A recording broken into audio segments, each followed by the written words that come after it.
to Ezra live. So the start to this it's a little slow. The start to this. Sorry, it's gotta let it build up a little bit. But let's get some invites out here. Let's get this bad boy on Twitter real quick.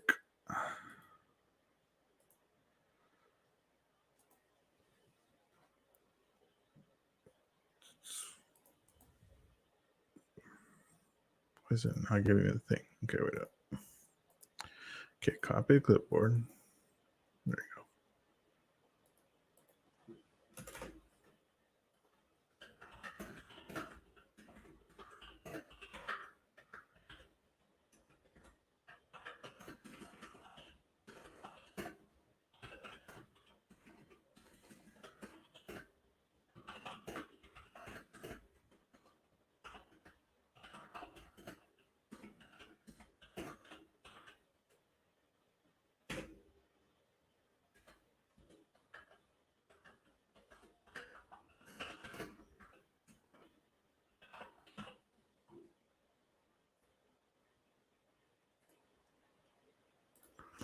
All right, good to go. So we got Canelo, Triple G, number 3. I was just on Broadway's podcast. We did the official score of Canelo Golovkin 1. We did Canelo Golovkin 2. We all thought that everyone scored it for Canelo. I didn't see it being able to go any way. I thought it was a clear Canelo win. Then you go to the first one, and if you go to the first one, and everyone who's seen the first one, everyone has an opinion on the first one. It's like everybody has as a clear robbery, right? Everyone thinks that, oh, that's a robbery. And let me send the link real quick to the actual. There should be an easier way to do this. Like the steps I have to take for this, it just doesn't make sense to me.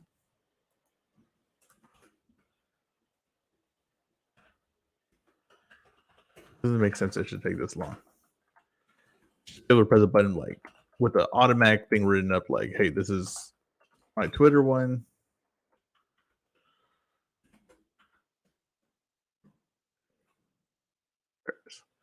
Okay, we're good. We're chilling. Let's see here. Okay, so everyone like automatically to me, it's you rarely find someone that says Canelo won the first one. Everyone's like robbery, and if we're being honest, I always had Canelo winning that fight. I thought I always like I better go back and watch it before I say that out loud. So we did it. We did a podcast on it. We had I believe 4 or 5 people listening, scoring it, and we came out to one guy had for Golovkin, right? And he had kind of like a good wide margin. I want to say like 4-round advantage to him. You had another guy had it a draw. Another guy had it by a round to Canelo. Another guy had it by a round to Canelo, and I had it by a few rounds to Canelo. Okay, I'm not gonna get into what Zach was, but it was a few rounds to Canelo. And I think that if you just say that, I think people are gonna flip out and not be able to handle it. That's just the honest truth. And I think that because that's the reaction, that if you did score it that way, I think you could easily be swayed, right? You can easily be swayed to be like, okay, I just must be wrong on here. And you get self-conscious. I get it. I get getting self-conscious of a scorecard. Trust me. I get it being self-conscious of a scorecard, but you can't really let that deter you from what your opinion is. And if your opinion is that Canelo won that fight, or if anyone won that fight, you shouldn't be deterred just because someone doesn't agree with you. I think that's honestly what what led to that fight being so one-sided in everybody's mind for Golovkin. It was the moment that Canelo took a step back. As soon as the fight started and Canelo took a step backwards in the fight, I think everybody kind of started scoring it for Canelo at that point.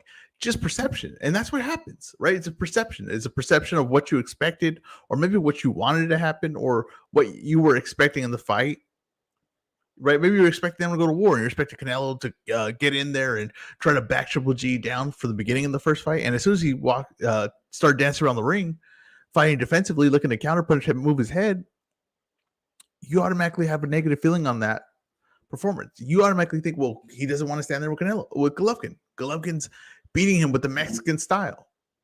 I think all that plays a factor. Another thing that was a conversation in that was the duration, right? A duration round. If a guy's winning, if a guy wins the first minute big, right? He wins the first minute big, and then he wins the first minute big, and in the Next 2 minutes. What up, G Funky? G Funky was on there. He scored it. He scored it for Golovkin. So it wasn't like we were all biased, right? Like there were G Funky scored it for Golovkin. It wasn't all biased. So it was. I thought it was like fair. I thought we were very fair, and we always are pretty fair on Broadway's. Check out Broadway Joe's YouTube channel. He has a few more of those official scores. It's actually pretty interesting. There's not a lot of robberies. I don't think there's been one robbery on that whole series that he's done on scoring fights. There hasn't been one robbery on it. Yeah, but it's just I think it's just really the perception of what you of what you think you're gonna get in the fight, and I think that really affects your scorecard. But as far as I was saying, durations, like I say, if someone scores big in 1 minute, and then in the next 2 minutes, the guy wins those 2 minutes, but it doesn't win as big as the guy won in the first minute. How do you score that, right? Are you gonna say, the duration he won more of the round than the other guy did? But that 1 minute was bigger than the other 2 minutes that this guy won. See, that's where it gets interesting. I don't score it like that because I think that leads to confusion. I think that leads to too much up in the air. I just want to see who landed the cleaner shots. That's it. Who landed the more cleaner, effective shots? That's all I scored. To me, that's the easiest way to. If you do anything else and you try to add all these other categories to it, you're going to confuse yourself. It's going to be too complicated, and you can easily be able to paint the picture in the way that you want it. Right? If I stick to one standard thing that I'm looking for, I can't trick myself, because you could trick yourself. If you're rooting, maybe you don't even know you're rooting for someone, but maybe there's an underdog and he's just overperforming what you expected. You start looking at 1,000 different criteria to make it look like it's his round.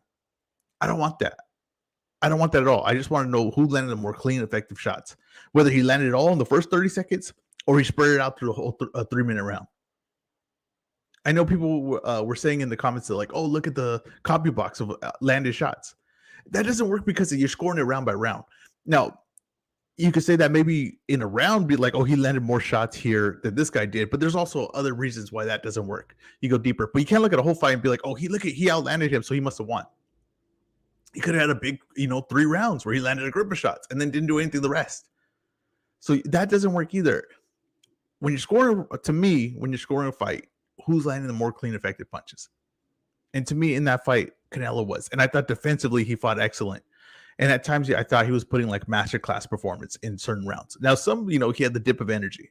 And he has that in the second fight as well. And it's going to be interesting if he has that in the third fight. And does Golovkin have enough to make him pay like he did in the last 2 fights when he did have the dip of energy? Because we had a dip of energy in the first 2 fights. That's when Golovkin really took control. To me, when Canelo's So I know a lot of people that just go with clean punches, but I tried to use the 4 criteria the judges use when scoring. And we were talking about this, and that's what me and G Funky were talking about. And that's why you should check out that, like I'm saying, the scoring that we did for Canelo Triple G, because I thought it was a very interesting conversation to have. And I get that, like, you have what if you G Funk, if you can comment what are the 4 ones you're looking for? I believe it's like ring generalship, clean effective punch, ring generalship. I think defense is in there, and I don't know what the 4th one is. He'll comment right now which one it is. But to me, I think that's I don't agree with that. I'm gonna be honest with you. I don't agree with that. And maybe you're saying, that's the way they score in boxing. I don't think they do. I think everybody scores, even the judges. I'm talking about even the judges. I think that they score in a certain criteria that they created in their own mind. I don't believe that they score off those 4 things. I don't think they all have each thing as important as equal the same value that the other one person does. I don't believe that. I don't, because if you look at scores, they're all over the place. So obviously there's not one system that's clearly working if you're using those 4 criteria. But I respect that, he's reading the rules and he's saying, this is what they say to score like. So I'm going to use all these to score a fight. But I think it gets very tough, right? I think it gets very tough. And I'm going to add this here. G-Funk, if you want to jump on, if you can, here, I'm going to add it in the comments right here. I'll put it in the comments, the link. Okay, here he goes. Clean, effective punch, clean punching, effective aggressiveness, ring generalship, defense. That's good. We read it. I get you. I get you what you're saying. I'll leave it right here. So clean punching, that's just where I stop. To me, that's just where I stop. Now, effective aggressiveness, I think that's where it could get. Effective aggressiveness. Like, what does that mean? Right? Does that mean that you're coming forward? To me, that always seems like ring generalship and effective aggressiveness is just like the person that comes forward. And that's what I'm talking about in the Canelo fight for Triple G. Canelo chose to go back in that fight. In the first fight, he chose to go backwards. His idea going in, his strategy going in was to box around the ring. He wrote a little better right here. His idea was to box and move around the ring. That was his idea in the fight. He's determined that before the fight ever started. So I can't give Triple G credit because he's coming forward and the other guy's moving backwards to start the fight. That's his strategy. To me, any strategy you have in place, it just all at the end of the day is who's landing the more clean, effective punches. And if Canelo moving backwards led to him landing more clean and effective punches, then I gotta score it for him. I can't just score it for you just because you're coming forward. It doesn't work that way. At least to me, it doesn't. That just doesn't make sense. Let's just score for who lands the cleaner shots. Now, ring generalship, the same thing to me, effective aggressiveness and ring generalship. Now, if you say effective aggressiveness, right, aggressive, I don't know why I can't say that word. It is what it is. But what's the difference from being that, right, of the effective aggressiveness and clean punching? What is the difference from that? What an effective aggressive aggression, he says, effective aggression isn't just coming forward. To me, though, it is. I mean, I don't understand. Well, what else could it be, though? Right? What else could it be? Does that mean that you're punching and missing shots? Because if you have effective aggression, to me, only way you can have effective aggression, that means is you're landing shots. That's the only way I see it. Now, ring generalship, like I said, coming forward or controlling, I think that's very, very. You could paint that picture 1,000 different ways for to me, it's a bunch of cop-outs. I think a lot of those things are a bunch of cop-outs. So if you have a bad decision or you have a decision that people don't agree with, I could say, well, I use this and this to get out, right? But Carlos, yeah, the official scorecard panel is all here. I love it, guys. There's a link up there if you can join. Whatever. If not, I appreciate you guys just listening. Also, defense, and we were talking about this too. Like, do you score defense if you make someone miss? Right, make someone miss, and you don't make a pay. You just make a miss. Do you score that? I don't. Right. I think that that's a part of the game, of course, and it's. Do you think I'll be on for like an hour, 2 hours? I don't know, however long we need to. I need to be on. You know what I mean? So where I stop talking, where I stop running of ideas. I like to hear myself talk, so I'll be on here a while. If no one was on here right now, I had no viewers. Right now I see 3. If I had no viewers, I'd still be on here for probably an hour and a half just talking, just yelling at the wall right here. But yeah, I'll be on for a little bit. So let me know. Every time you can jump on, just let me just hop on. Yeah, it's like the defense, right? Like, of course, that's a part of the game. You want to make the guy miss, but I'm not scoring for your defense. I'm not scoring for your defense. The defense is important, so the guy's not touching you, so he's not scoring. That's where defense is important, that he's not scoring. You're stopping that guy from scoring. But I'm only counting when you score. That's it. That's the only thing I'm counting. And whether it's a body shot, jab, right hand, and I do give more credit for certain shots depending on how clean and how much to me damage that they're causing. Now, I think it's very hard to judge power. I really do. So I'm not going to say like, oh, this guy's shots look like they hurt more. I'm not going to say that. I'm just going to say, like, if I see a jab compared to a straight right hand, I'm going to give the right hand more credit than the jab. Unless, it's a loaded cock back jab where the guy really, moves the guy's head back, then I'm gonna start leveling the playing field. I think you can really feel that out. But I'm not gonna, like, if a guy just touch him with a jab, keeping him back, and then the other guy lands a big right hand.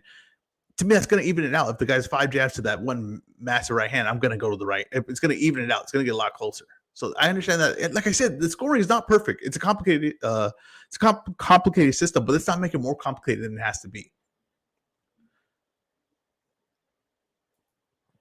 If you generally rewatch the fight and not stick to the trend, GGG was robbed, Triple G was robbed, you might have a different perspective. I agree. I 100% agree. I 100% agree with that. I think a lot of people go in with that perspective and it's hard to change. And I told you, peer pressure is also, it's a crazy thing. Canelo had a lot of points if we were scoring defense. That's true. That's another thing too. Like, to me, the defensive part would favor Canelo big, and I'm not going to throw that in there, but it would. Like, the defensive part in that fight, the first fight, would favor Canelo huge. His head and hip movement were so smooth. Yeah, it was Canelo's one of his best defensive performance, and it's. I seen someone else. They did a similar thing where they scored the fight, or they were talking about the fight at least, and they had a lot of them had Canelo winning, and they said that it's funny that they were switching, right? That they why did people feel like Triple G won this fight so clearly? And they were saying that if anyone else had this performance, they'd get a lot of credit for it. The defensiveness, the counter punching, all those things, they would get a lot of credit for it.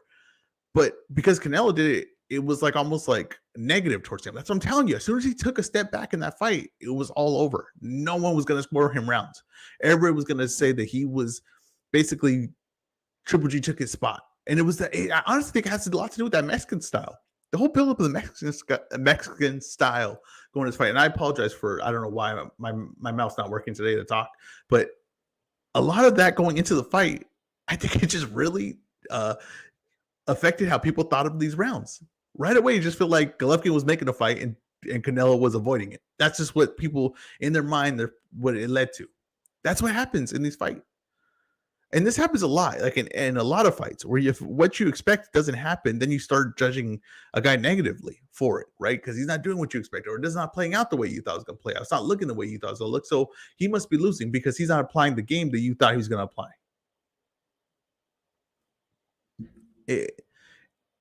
I'm telling you, this thing that Broadway started, it's really, really, really interesting. It's very effective, and it's really important to note that judging actually is not that bad sometimes. Like or the fights that we think are robberies, like the Andre Ward Kovalev fight. Like if you talk to anyone, Kovalev won that fight hands down. There's no talk about it. What a robbery, and we all scored it for Andre Ward. Like we watched it and broke down rounds and went back and watched rounds that we thought were close.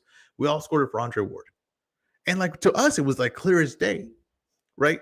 Because you got to also remember when you first watch a fight, the excitement of watching a fight sometimes could throw you off, right? When a guy lands a shot and then you get really like, oh, that's a big shot. And then you start getting all mixed up on that round and you just keep remembering that shot. You're not really, you got to kind of have to go back and watch the fight. That's why judging's so hard. And that's why being there at the fight for me as a judge, this seems like a huge mistake because there's a crowd and a lot of energy. And it's just, to me, they should be in a silent room, no sound, just watch the fight in the same angle we are.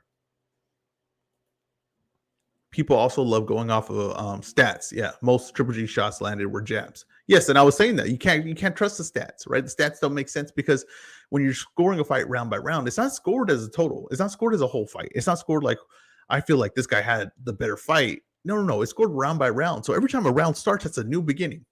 So the stats at the end of the thing don't tell the full story.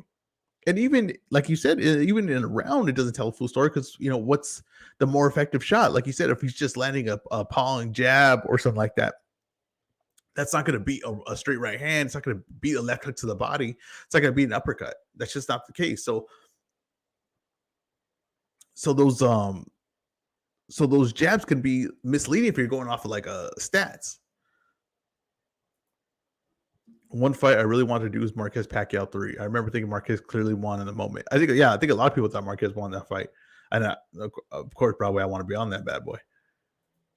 Might have to go in order of 1, 2, and 3. Yeah. And you have to do it and you have to do them right after each other.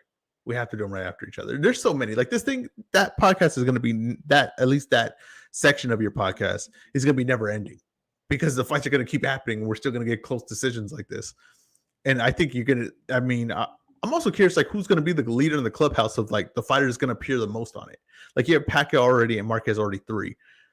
I think you go, we're definitely going to have 3 Canelo because we did the 2 Golovkin.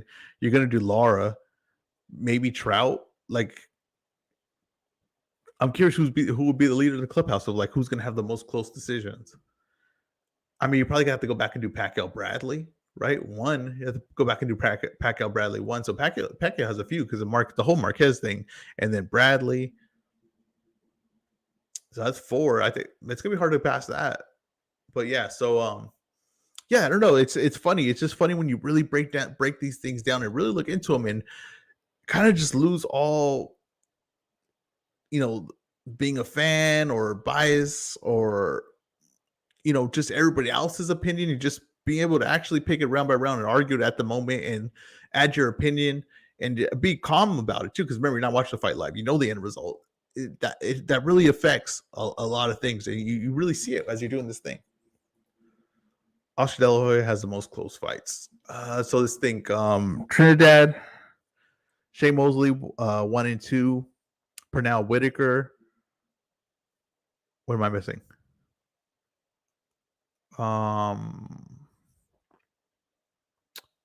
Ike Corte fight. Yeah, he does. He has a lot of close fights. That was a good panel. I'm with you, Carlos. That was a real good panel. I wanted to get Isan on there. We were just talking about it because Isan's he's been arguing with me nonstop since we were talking about since I've had it for since I scored that one for Canelo. I was telling him like you need to get on though. Like we can argue this on Twitter, but I mean there was a time to argue it. Oh, Felix Stern. Yeah, Felix Stern. Yeah, that's a good one too because he definitely didn't win that fight. Or at least I don't think he did. I mean, see, there you go. I can't be that confident on it. We gotta score it. But yeah, I don't think he won that fight. The Felix Stern one is the fight that reminds me the most of that is Canelo Bivol. I think that reminds me of Felix Stern, De La Hoya. It's just a guy that it just realizes his shots are not going to mean anything in that fight. He's going to have to beat him with throwing more punches. And the only thing is De La Hoya really goes for it in that fight. He doesn't stop. And I don't think Golovkin, I think the second half of Bivol kind of like, I'm kind of going to give in a little bit on this one. I do think that. Like, I think that's a fair criticism. I don't. To me, the Bivol fight, I think size had a huge factor to do with it. And I understand that he was outboxed in that fight, but a lot of times, and people maybe they don't get it. I don't know. It kind of maybe have to be in the ring to understand this, but a bigger guy can outbox you even if you're a better boxer than him. That's just the truth because his shots mean more. So you cannot say I want to use my speed on him, right? Or I'm faster with my legs or something like that. His shots mean a lot, then they could really keep you at the end of it, right? And you're not willing to take the chances, and then that's going to allow him to open up his game in a way that maybe he doesn't usually. But like with Bivol, he definitely can box. He definitely has skills, but also him being stronger and being able to take the shots and his shots meaning more because Canelo's undersized. I think that all played a huge factor in it. Canelo took the loss. I don't understand excuses. He moved up in weight. He put himself in that to pay those consequences. So he paid him. He took the loss. No excuses. Just you're not. I don't believe he's a 175-pound fighter. I think 168 is his max. That's where he's going to fight at, and I think that's it. But I think that I don't really like him coming out and saying like, "Oh, he didn't beat the best Canelo," or he did. He beat whatever Canelo, the best Canelo that's at 175. That's who he beat. That's just the truth of it. I don't believe that, and unless he's going to rematch and prove otherwise, then he can do that. But don't take away from what he did. He went in there. If you would have beat him and he would have said that he didn't be the best of all, we all would have laughed and we would have not taken that. So just take the loss on that one. Just take the loss on that one. Just say, hey, he was a better man that night. I'd like to get it back. But if you don't get it back, I understand. Now people are probably gonna be critical of you because people are critical of Canelo. That's just the truth of it. But I understand. I'd be like, hey, it's not your weight class. You still dominate 168. To me, a guy, when we say, oh, he's undersized, right? Well, unless he comes back down to the weight, I can't say he's undersized. Right? If you're not coming back down, then that's the weight you are. Canelo's going to come back down 168. So that, to me, says he wasn't never a 175-pound fighter. He can still fight at 168. He still could dominate the weight class he was dominating. At 175, much less effective. And against the best guys at 175, I don't think he'll ever win. I don't think he'll beat those guys. I think he's just too small. I don't think his shots mean much at that weight. Now that we're in agreement for Canelo winning, that's good, but 210 is still 10-2 is still crazy. I posted, we got to apologize to Adelaide Bird. We have to apologize. Now she's way off on the difference of this, of the rounds and everything. That is still crazy, but we got to apologize. We have to apologize. What's up, Jesus? Because her having Canelo winning wasn't outrageous. Her having Canelo winning by that wide is outrageous. Yes, I'll give you that. But I mean, I think we went a little too hard on that one. And I think thank Broadway, honestly. Adelaide Bird owes Broadway an apology. A thank you, right? Because he flipped the script on the narrative of that fight. And you're seeing it now. Like it wasn't just us on that panel. Like you're seeing it. I think when we said it and put it out there, I think a lot of people were like, I've been thinking this for a while. I didn't want to say it, but now I feel comfortable. And I'm telling you, peer pressure is crazy with these scorecards. It's like, you might feel a certain way, but here, if you go into space and everyone else is against you, it gets. I understand that gets daunting. Like I don't want to say it because then everyone's gonna be against me. I'm the guy though. I'm gonna say it. I have to say it. I'm not gonna apologize for it. That's my whole motto this whole week. I'm not apologizing for it. Do you see Canelo throwing combos with foot with speed and footwork in this fight? Yeah, I do. I do. I think that we were talking about this. The Canelo's kind of style changed when he got to 168. I think that's a lot to do with the dimensions of the guys he's fighting and the styles he's fighting. I think Golovkin favors the Canelo that's using speed, throwing combinations. I will stand by this. When Canelo works and he's at full energy and is really getting going, Golovkin has no answer for him. I mean, Canelo is dominating those portions of the fight. Where Canelo runs in trouble with Golovkin is when he has energy dips. When he loses energy, and that's when Golovkin gets to work, and Golovkin gets to put a pace on him, gets to push him back, lets him pick his shots because Canelo can't fire back, or he can't get in position, or he doesn't have the upper body movement anymore. When he loses a little bit, and he loses it in both fights, he loses a little bit, and there's a round where he just has to take off. Where you could tell, and Canelo does not have a great poker face when he's tired. You can tell he's tired, and Golovkin reads it. That's where he has the most success. Now, the whole point to me of this fight is Golovkin, who takes a long time to warm up in these fights now, is he going to be able to make Canelo pay when that happens? And is Canelo going to be able to take breaks in this fight, and Golovkin's still not going to be able to pick up the pace like he used to when they fight each other? Because when Canelo's going, I think it's a one-sided fight. And that's in the first one and second one. When Canelo's punching and he's got full energy and he's throwing combos and countering, I don't think Golovkin has an answer. Like, I really don't. But it's those lows and those dips in energy that Canelo has. And is he going to have that in this fight? And is Golovkin going to have the energy to make him pay for it? Like I said, I think Golovkin's going to have to go through hell the first 3 rounds. That's why I have this fight ending early. I really do. I don't think Golovkin gets past the sixth round.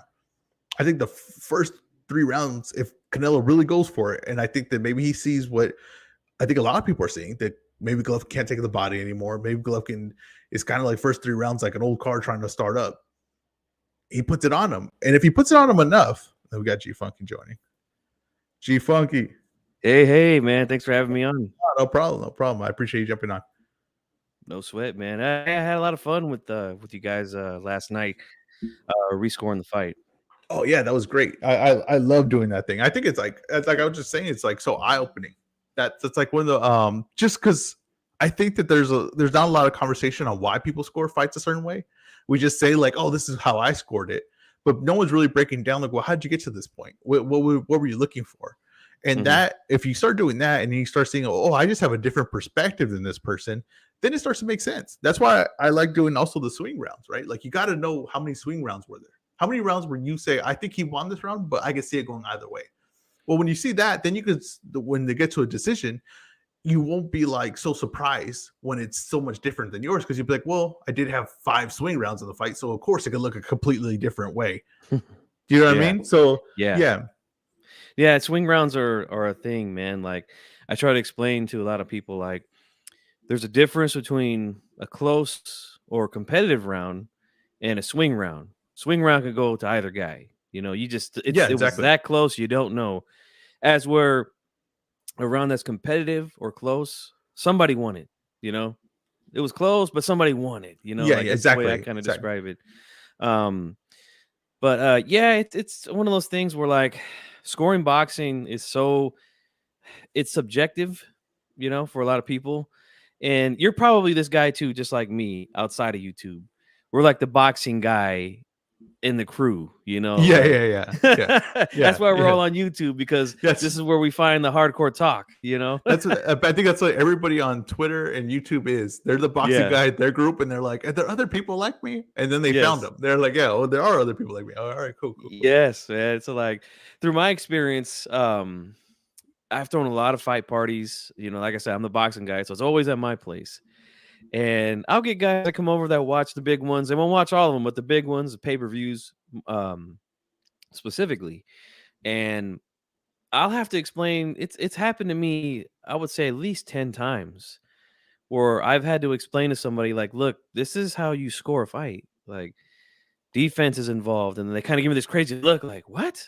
Like defense? Like, what are you talking about? You know, and I'm like, then I have to show them like, okay, this is what the judges use to score a fight. Now, here's another funny thing about that. for some reason in recent years, they've decided to not show the criteria anymore before a fight. I remember vividly as a kid, it was always mentioned before the fight started.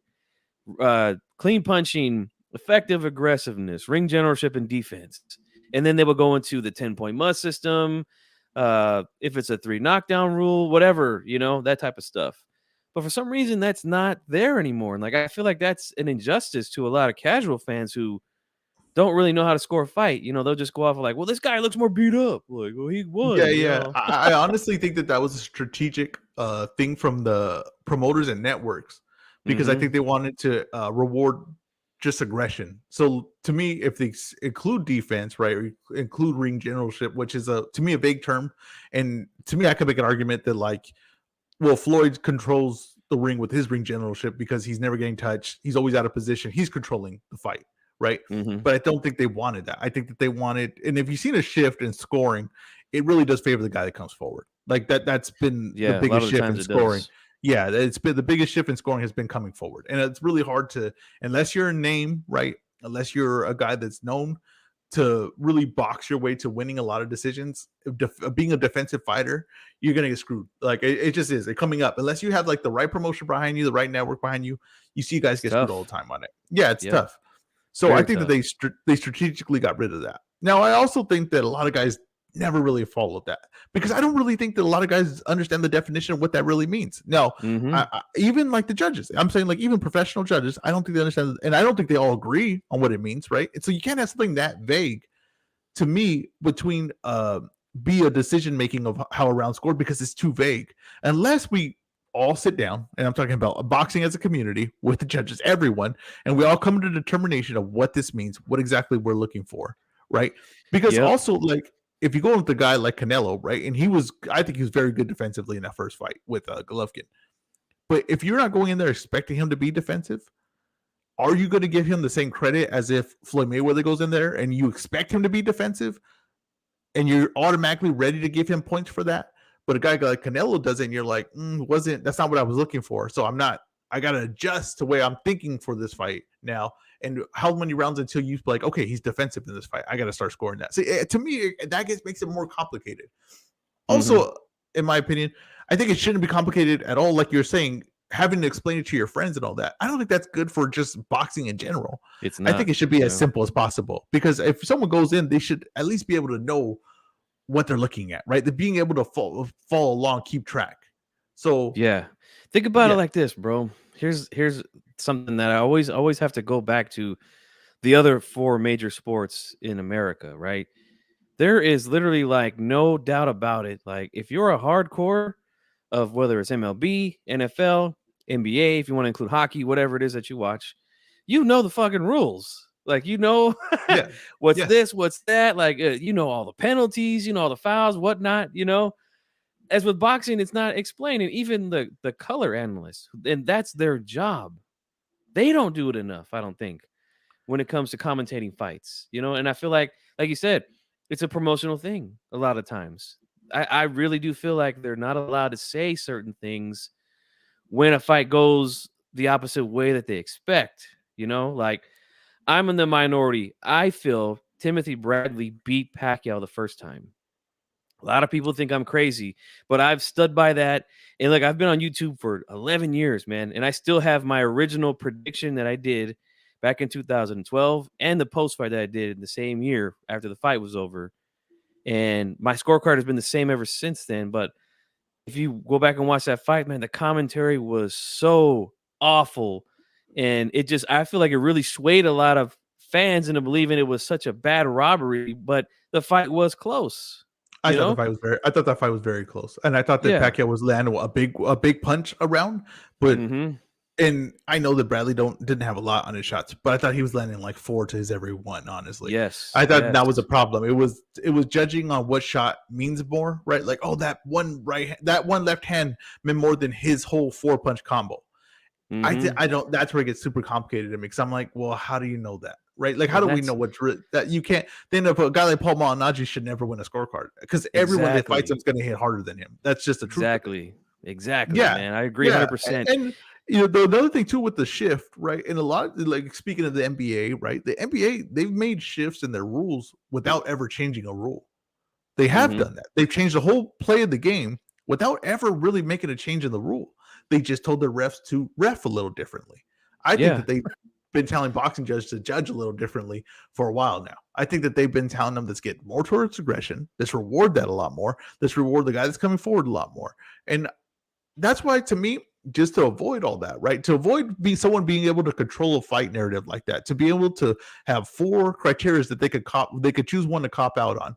I just say who landed the cleaner shots, who landed the more effective, cleaner shots, and I think that just simplifies it. Now, I understand though that if you're judging off of the 4 criteria that they're telling you to judge on, and I'm judging off just of the effective shots, we are going to end up where we ended up. You had Golovkin winning, I had Canelo winning. Now, like I said, you could make and like I said, I had it where you could have Golovkin winning. I was okay with that. I thought it was a very close competitive fight. But you could make a case with all those 4 criteria, and you'd be correct because that 4 criteria you're judging on. I'm making a case of I just want to know who landed the more clean, effective punches, Mhm. whatever part of the round he did it, who landed that. I think that's a really interesting conversation to have because you're using what they're telling you to use. I'm just saying clean, effective punching. We have 2 different mentalities, and we're going to come out 2 different results. But I don't think either of us are wrong. If I be honest with you, I don't think either of us are wrong. It's just that's where boxing is with scoring right now. It's so screwed up because we're all over the place and no one has a really defined thing of what we should be looking for. Yeah.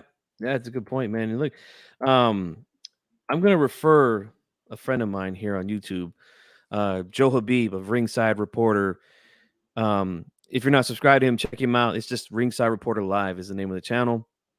A few months back, he surprised the hell out of me. He told me that he was going to try to get a judge on to talk to him about scoring, and he Okay. actually got, I believe it was Steve Weisfeld, if I'm Oh, not mistaken. that's a big name. Who's yeah, he's judged a lot of big fights. Yeah. And did he was able to conduct an interview, and like we had asked the question on prior shows about like why haven't judges ever been interviewed, especially after a controversial fight, you know? Exactly. We had this idea in our head that well, they don't want them to explain what happened because, you know, it might have been part of the program, quote unquote, you know? Um, the Yeah, only yeah, time yeah. that the only time I remember hearing a fight, hearing a judge talk after a fight, immediately after a fight, was Judge Hoyle in the Pacquiao Marquez third fight. Okay. And I think he scored that fight for Marquez, if I'm not mistaken. But the other two had it for Pacquiao, and Pacquiao ended up winning. But that was literally the only time in 11 years that I've been on YouTube that I've ever seen a judge talk to any reporter after a fight. So, if you can look that up, you know, it's an interesting interview because he did ask him a lot of questions that, you know, what we're talking about here. Like, what do you look for? Do you look for a specific thing or do you use all 4 criteria, which is laid out, you know, in the rule book?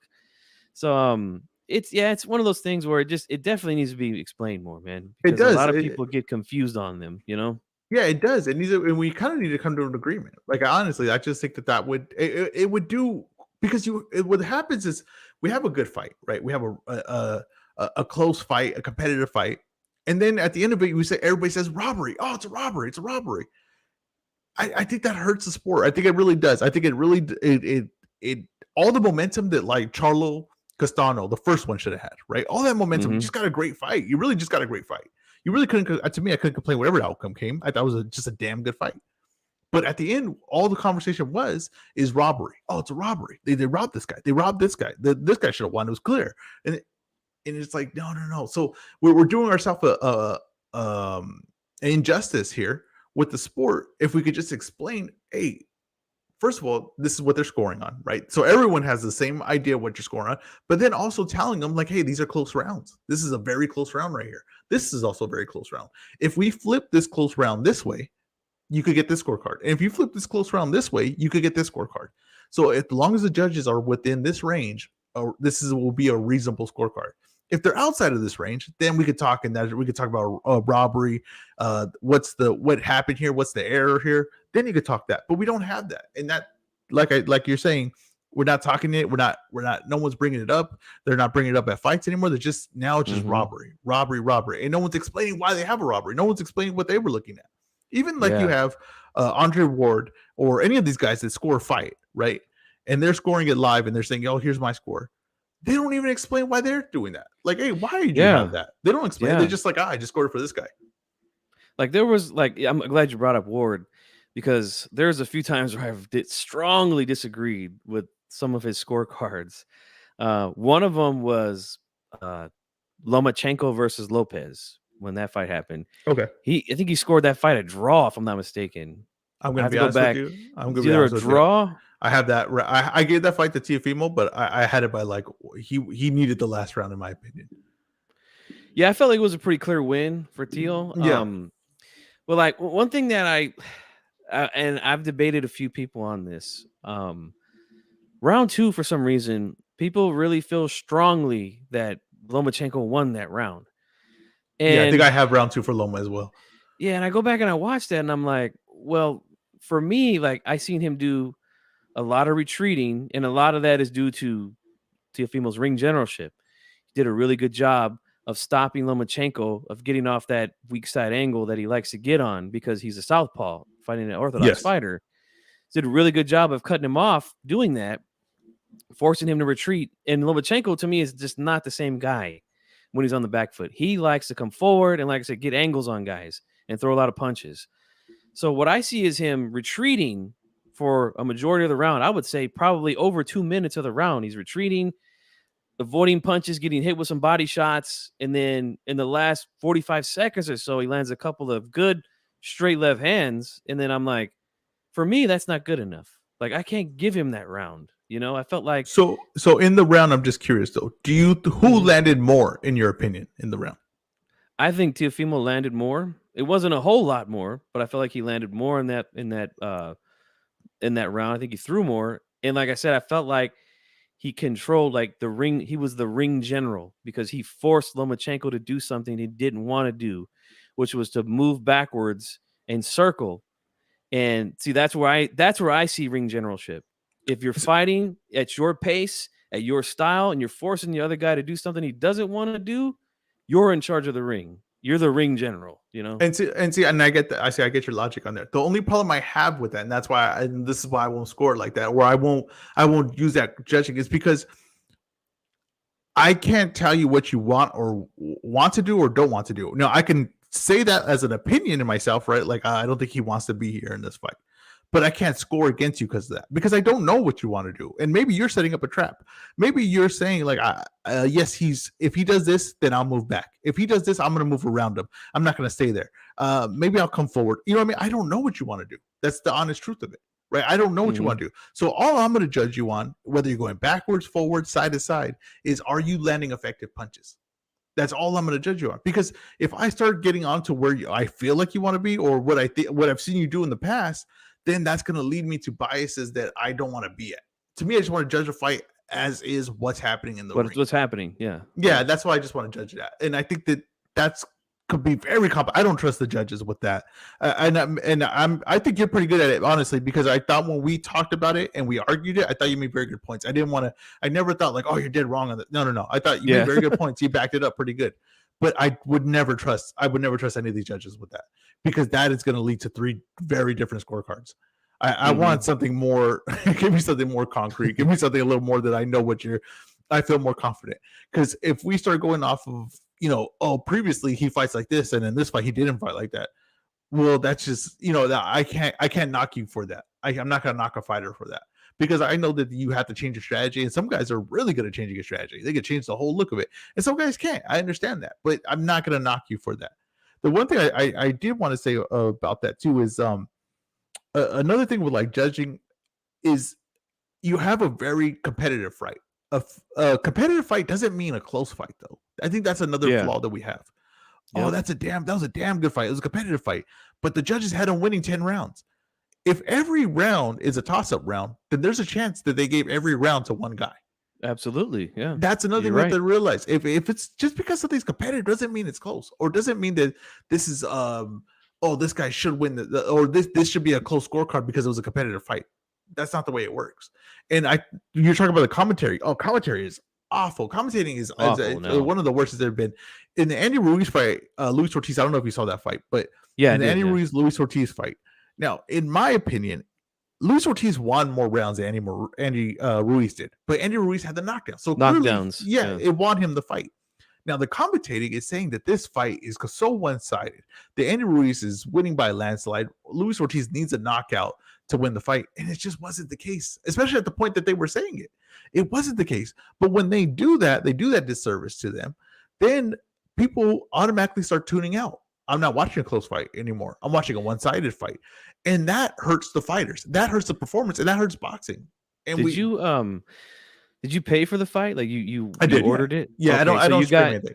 okay, so you got the main guy's commentary. See, Yes. I didn't pay for that fight. I streamed it. Like Okay. I'll just flat out say it. Yeah, So yeah. I got the premier boxing champions commentary. I didn't get like Oh, I Brian get you. I Kenny get you. or Oh, I Lennox get you. I get or you. Joe Goosen. Yeah. Yeah, I used to be the same way, man. Like I didn't want to stream shit. I was like, I want to see it clear and all shit. But like I got to the point now where it's like I'm just sick and tired of these fights that I don't feel people should have to pay extra for, And I just said, you know what? I'm done with it. I'm gonna find a new means. Like if a fight's worth it, then I'll pay for it. Like for example, this fight this Saturday, right? Yes. Obviously, it's gonna go on pay-per-view no matter what. Canelo, it's a big star, the biggest star in boxing. Triple G's got a lot of fans as well. A lot of casuals interested in the fight. Yeah, they have to put it on pay-per-view. There's just Yeah. no, I No mean, way there's around no it. way around it. But do I feel like it should be on pay-per-view? I mean, yeah, I would say so because of the demand for it. And I think that's a big part of it. A lot of people don't feel it's going to be competitive, so that's why they're not going to pay for it. And that's the main reason why I didn't pay for Ruiz Ortiz because I didn't feel like it was get competitive. But it was though. Yes, Ortiz got dropped, and that put him in a hole. But like you said, you had Ortiz winning the fight. I think I had Ruiz barely winning the fight, No, and it no, was I because of the had Ruiz. knockdowns. Yeah, no, I had Ruiz winning, but I thought Ortiz won more One more rounds. rounds. Yeah, he Yeah, just yeah. lost the fight because of knockdowns. That's what I thought. Mhm. But yeah, I agree Yep. 100%. The one thing that I would say about pay-per-views is the one of the the one of the things that's kind of like misunderstood in boxing is the most important fights are not the biggest fights.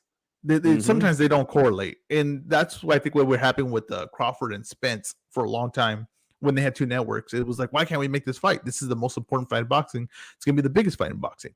It probably is going to be the biggest fight in boxing, and a lot of times the most important and the one that's going to do the best business, they just don't. They don't flow together.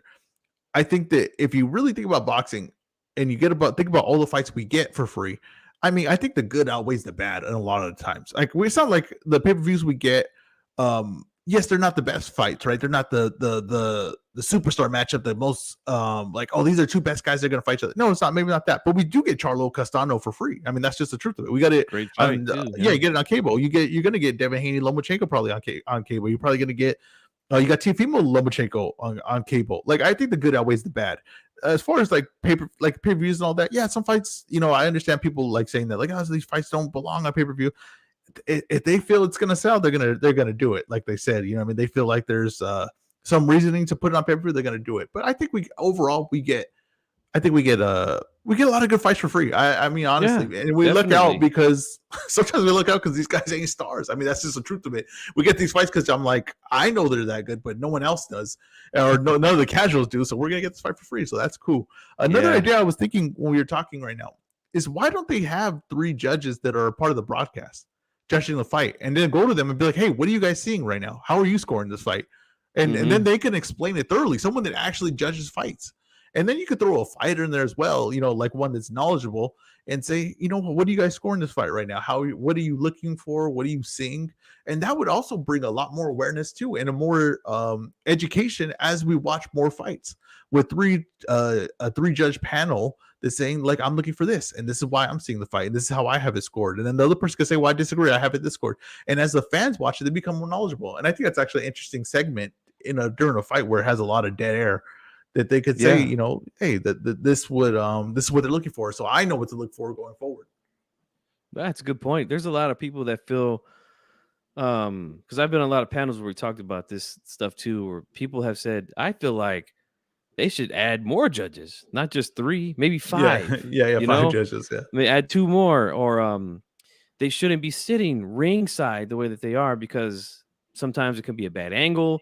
Mhm. Maybe they should sit like the tennis judges do and sit elevated and see into over the ropes into the ring.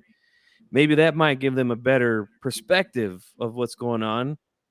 Some people say, I think the judges should be not ringside at all and just be in a back room in the arena, but in a back room, isolated and watching the fight on TV with no sound. You know, What do you think about there's that? that's tough. I personally think that it's a good idea to have them isolated with no sound, watching it on TV. Um, but then again, like, you're still gonna get different angles on TV. Like, there's times where, I'll go back and review a fight, and I'm like, I'm looking, and it's a close round, and I see a guy's back to the camera. They're throwing shots, like, okay, what's really I can't really see from that angle either. So I mean, it's not perfect. I don't think anything will be perfect. I just personally think they should be ringside. That's what I think. Some people feel like the crowd noise could influence him, but Mhm. like, your job is not to listen to the crowd. You know, your job is to just score the damn fight. I think it's kind of hard though to say that because like Mhm. the crowd. I mean, like especially like okay, when you say Pacquiao Bradley, I mean Pacquiao throws a punch and it Yeah, it it, went it barely crazy. lands. The crowd goes crazy. That's Yeah. gonna automatically, that's automatically gonna get something in you where you're gonna be like, oh, like he landed something big or he scored right there, and he didn't, right? Or he possibly didn't. I do think that they should watch it from a monitor in another room that's just completely silent. Because I think another thing too is you should be seeing what everybody's seeing at home. I think that judging a fight and agreeing with the audience there, which is the minority, because there's more people watching at home that are there in the arena. You should be more in connection with the people watching at home. You should be more with the more eyes that are watching it. You should be seeing from their point of view than seeing from the people in the arena, and not even the same as everybody in the arena because you're sitting on one specific side of the ring. I don't mind that sitting above the ring. That's not a bad idea. I just think that won't work because of the cameras. But yeah, Mhm. that's an interesting idea. But yeah, I don't. I would Yeah. say watch for a monitor because I think you should see. You should be able to. The camera's gonna give you the best angle. I feel like at all times, or at least close to it, and then you should be seeing what the fans are watching at home because that's the majority of people. I Do you think that feel if like, go ahead.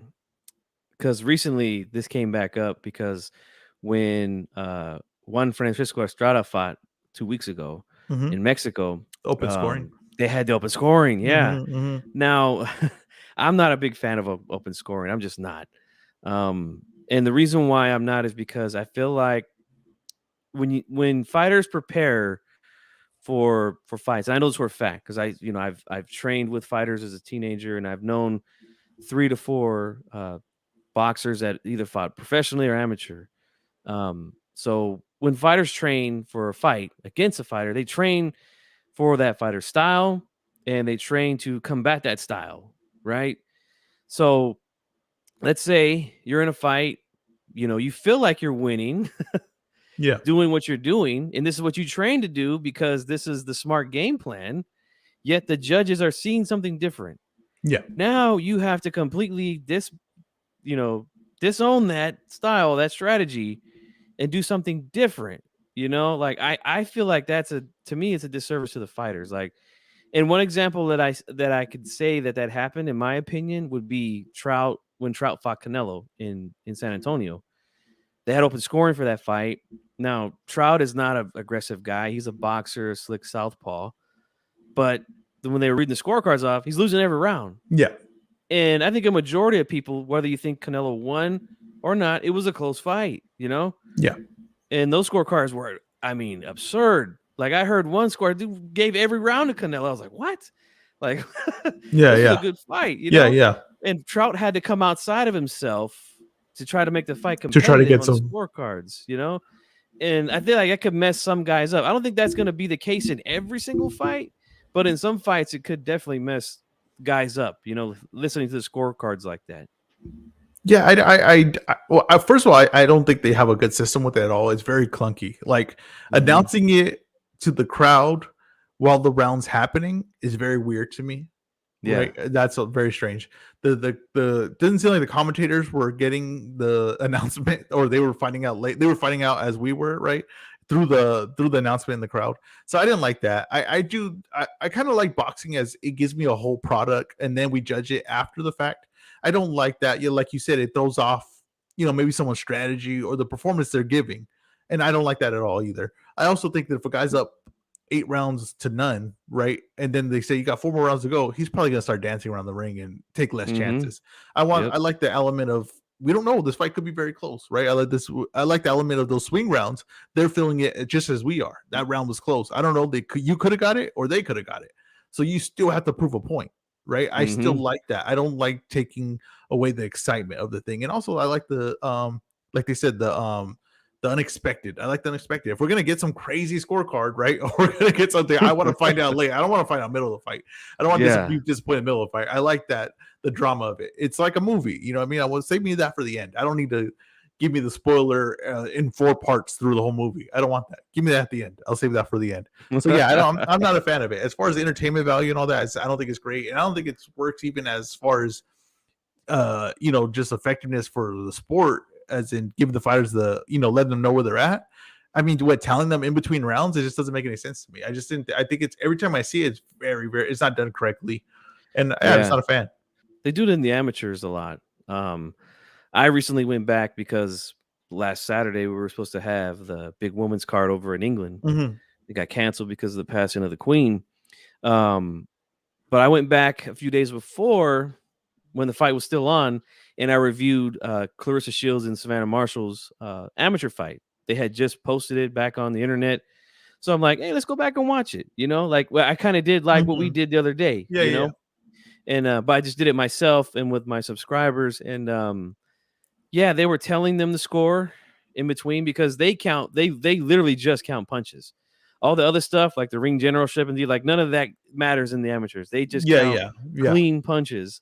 So in between the rounds, yeah, they tell the fighter to score like, hey, your opponent has this many points, you have this many points. They don't announce it though to the audience. Like I do agree with you. That is just weird to yeah. make the Strange. PA announcer say, Yeah, yeah, "All right, here's the scorecards, yeah, yeah, guys." yeah. Very strange. Very strange. I don't like that at Like all. if you're gonna do it, just tell them in the corner. Who's you're down right now. You need a Yeah, couple yeah. rounds or something. That's how I think they should do it. Also, with how we were talking about with the judges and watching the fight, that fight, I don't know if it's still up or not, but it was just literally one camera angle. It was like a wide angle of the ring, and that was the only angle that we got of that fight.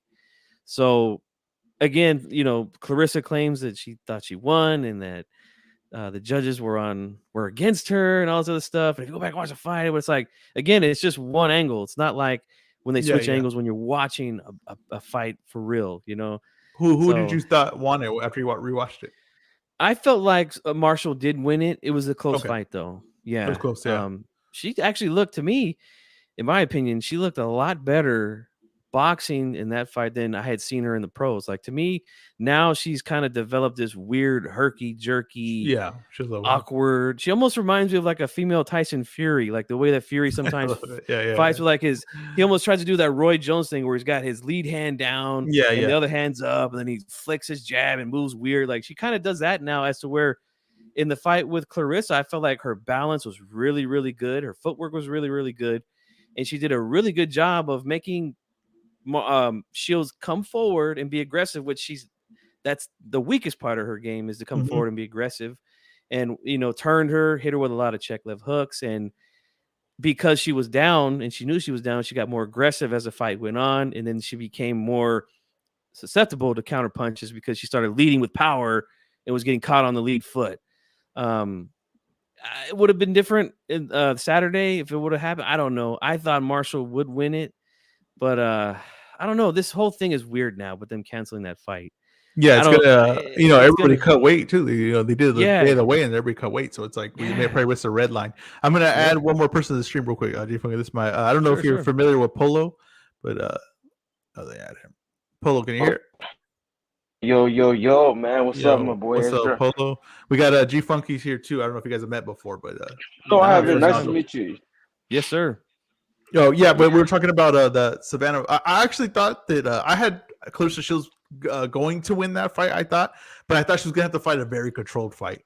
I thought that if she got in a game where she was gonna start exchanging with Marshall, Marshall has that, like you said, that herky-jerky style, but she also hides things very well with her tapping. She taps you with nothing, and you probably think like, I'm gonna get her. She looks off balance. She puts something heavy on it in between it. She's very good at that. So I thought Clarissa Shields too, when she starts exchanging over too long of a period, she gets very sloppy. She loses a lot of her technique. I think that when she's controlled, she's compact, and she's picking her spots, she's at her best. But when she opens up and gets a little too aggressive, you could definitely hit her. And I thought that would be her Marshall's best opening. It's just looking like she's hittable, looking like there's nothing special to her game, and getting caught in between. Allowing Clarissa to open up and catching her in between that. I really hope that fight still happens. I think it's very interesting, especially the undercard of that fight. But that's I'm glad you mentioned the undercard too, because I've interviewed a lot of female fighters over the last couple of years, and we've talked about their financial shortcomings in boxing. There's just not a big demand for it right now. You know what's crazy, bro? How like the male boxers, they fucking some of them make ridiculous kinds of money. It's hilarious that MMA like it treats the female fighters a bit better. Like they get paid. Well, I'm not gonna say like but it's like an MMA. It's like you've seen girls headline. We've seen Amanda Nunes headline pay-per-views. Like I don't think in boxing I've ever seen that. Have you, Ezra? Like remember when Amanda Nunes would headline Ronda Rousey? Like have we had that in boxing? It's a newer thing now. You know what I mean? I think that and I'm gonna let you get back to your point right now, Funky. But I just answered that one thing is I always said that where's the growth in boxing? Where's the growth going to come? And I always knew that women's boxing had a lot of room to grow. It needed the right fighters to get in there, right? They needed a person that they could become a star, have the right style to actually look like similar to what we were seeing in the men's product. We weren't getting that for a while. I mean, that's just the truth of it. You weren't getting the same thing that you get in the men's product. And in MMA, you were. Yeah. I was gonna say, I think we have Katie Taylor in the men's surrounding me. No, that's what I'm saying. No, that's what I'm saying. You're seeing it now, right? The talent's looking equivalent to what the men are doing. But we'll finish your point, G Funky. My bad. Finish your point. Oh yeah, no, I was just saying about how it's financially they don't make the same amount of money. Like it's not even close. Yeah, it's not close. Yeah, and I know for a fact some of these women on that undercard, they are literally part-time fighters because they still have to work another job to make ends meet. Like boxing alone doesn't pay their bills. So they had to take time off work, fly over to England, make the weight and all that stuff. And then they just cancel it on them. Like they're fucked now. Not only that, they had to pay for airline tickets. Like, I don't know if the promoter is going to take care of all that. In some cases they do, but it's not guaranteed. Like I know a friend of mine that I grew up with who was still trying to go to college and fight professionally. Now he was promoted by Don Chargan, who's a really good promoter here in California and throughout boxing. And he took care of him, helped him out with certain things, but that wasn't always the case with everyone. So it's for me, I feel bad for them. They spent a lot of money and lost a lot of money flying over there for nothing. Now you got to wait another month and then go back out there, And there's not even, so sometimes, top rank and stuff like that. They might just be like, hey, you know what? I'm just going to, we're just going to just do the main two fights. You know what I mean? And we're just going to scrap the undercard because I ain't going to fly you back out here. So, I mean? It could be a massive missed opportunity for a lot of these female fighters. That's unfortunate. Yep. I don't like that at all. But we at least do see, and like Polo's talking about, you are seeing at least them headline cards now, right? In MMA, you didn't have that. And I don't know if you remember, Polo. Remember Dana White and them were really against women's fighting. They weren't for it. The now we kind of remember as the Ronda Rousey and all that and positive. They were not for that. They didn't. He said himself he did not want women's fighting on his sport. He didn't think that men wanted to watch it. He didn't think that it was any good. That no one wants to see two women fight. And then Ronda Rousey became a star, and he just really got behind it. Boxing kind of took off with Katie Taylor Serrano. I think that kind of like built it up. Clarissa Shields winning 2 Olympic golds. And then, Clarissa Shields is doing some smart moves like going to MMA and bringing that attention to herself, right? I think that now there's some fighters that these promoters can get behind, and all they care about is money. So if they can sell, they're going to get behind them. And I think that you have some ones that are maybe potential stars here to really build the sport, like my girl Sinisa Estrada, who's the king of LA boxing right now, or queen of LA boxing, however you want to I phrase think it. she's the most talented fighter in the women's side, in my opinion. Oh, we lost Polo. Yeah. Yeah. I think she. I think she. I think, like I said, for as far as LA boxing, it's not as when I think LA boxing, I think of like, oh man, there's like a rich history. There really isn't really that rich of a history, and right now there's really no depth of like boxers from LA.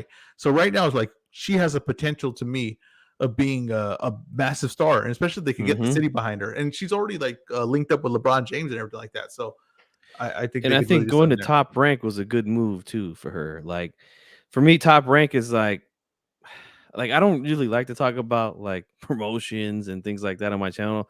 I just like to break down fights and then talk about them after.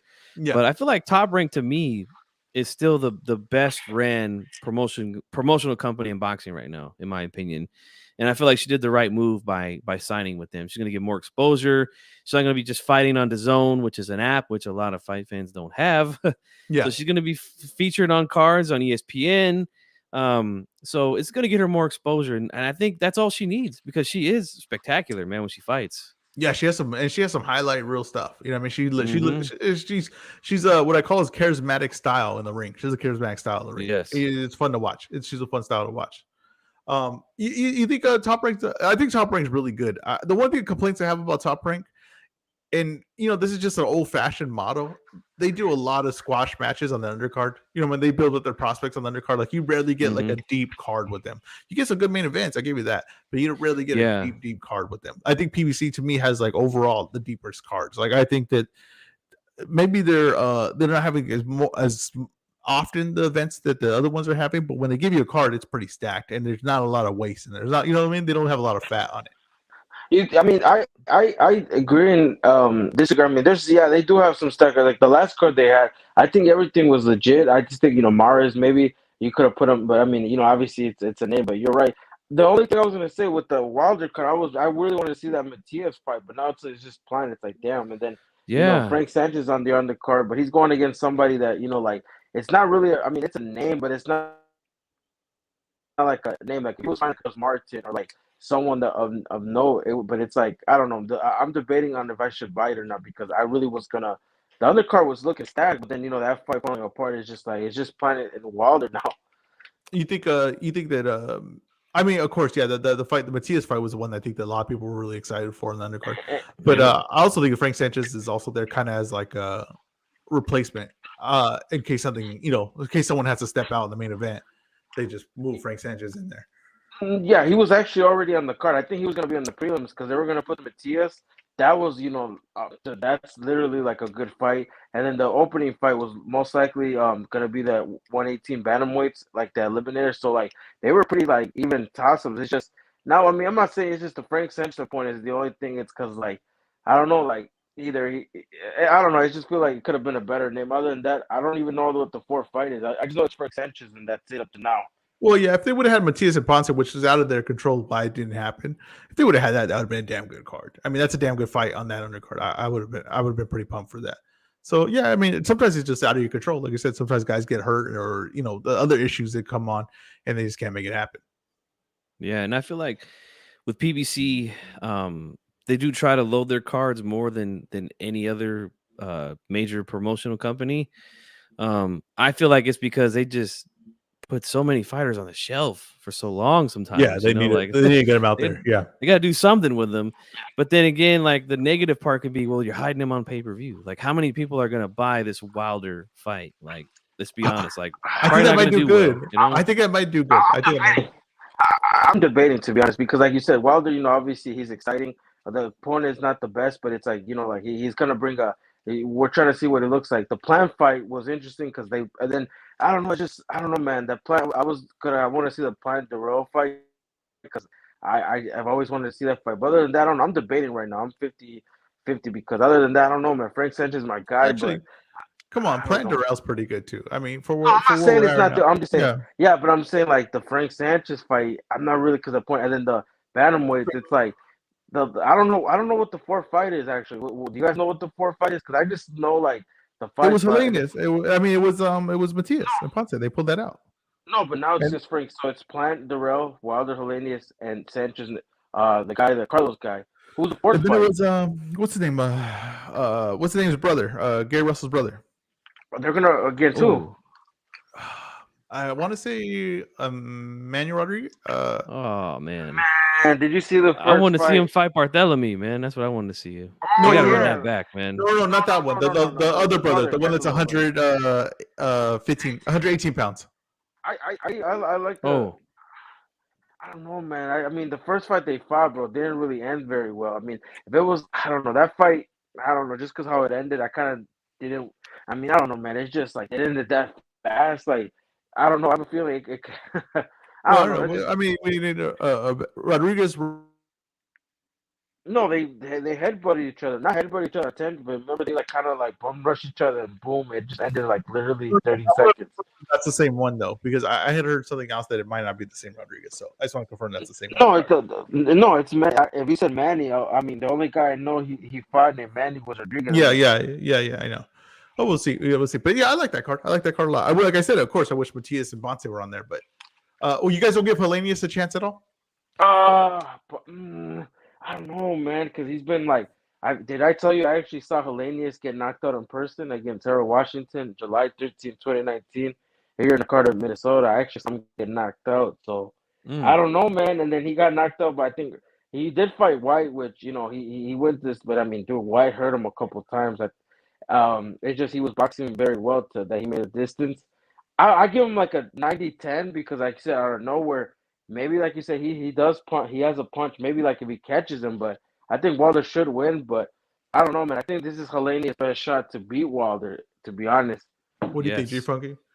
No, I agree with what he just said. This is his best opportunity to beat him because Wilder's coming off of 2 back-to-back knockout losses. Not only that, the guy is still living in this alternate universe where he thinks that he was cheated by Fury and by his own trainer and by the referee and by the commission. Like, he's just not letting it go, man. And like, for me, that's a big red flag. Yeah, Like I at saw some that point, interview. I saw the interview where he said that he said Fury cheated. I mean, I understand like who nobody likes to lose, but he actually did say that. Like he brought it up, which I mean I don't know. I just think maybe like you said that loss still hurts, or maybe I mean like you said it's his word. So like he said, if he believes it, then that's on him. But I did see that interview, and I was like, well, not look. I mean, maybe like the second fight, I would have said something, but I mean, I don't. Other than that, I think he's just gonna say that and just I don't know. Do you think it can affect him? I do, man. I just don't think his head's in the right place. Like, here's the reason why I say that. If you believe the only reason you've lost is because you were cheated and not because you needed to make adjustments or improve, that's a problem. Like you're not looking at yourself in the mirror and saying, I need to make some changes. All right. I got beat by this guy. I need to do something different.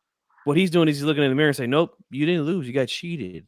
And I'm like, I don't think he's mentally in the right place, man. I just don't. So I feel like I agree with you. This is his best, Hellenius' best opportunity. He's getting a Wilder that we just don't know if either physically, because he is getting injured a lot as well. He's constantly having these surgeries after fights. And again, mentally, I don't know where he's at, So it's up there. a tough one. And also, you got to remember too that Hellenius he found something out in himself. He got a little confidence boost in that Kanaki fight because in the first one he kind of his power saved the day for him, I thought. And then the second one he kind of feels he found his legs though a little bit underneath him. He found his legs. He found a little bit of movement. I'm gonna take Wilder. I know that I don't think that I don't think he was cheated or anything. I don't believe any of that. Of course not. But what I do believe though is this dude does 100% truly believe in himself.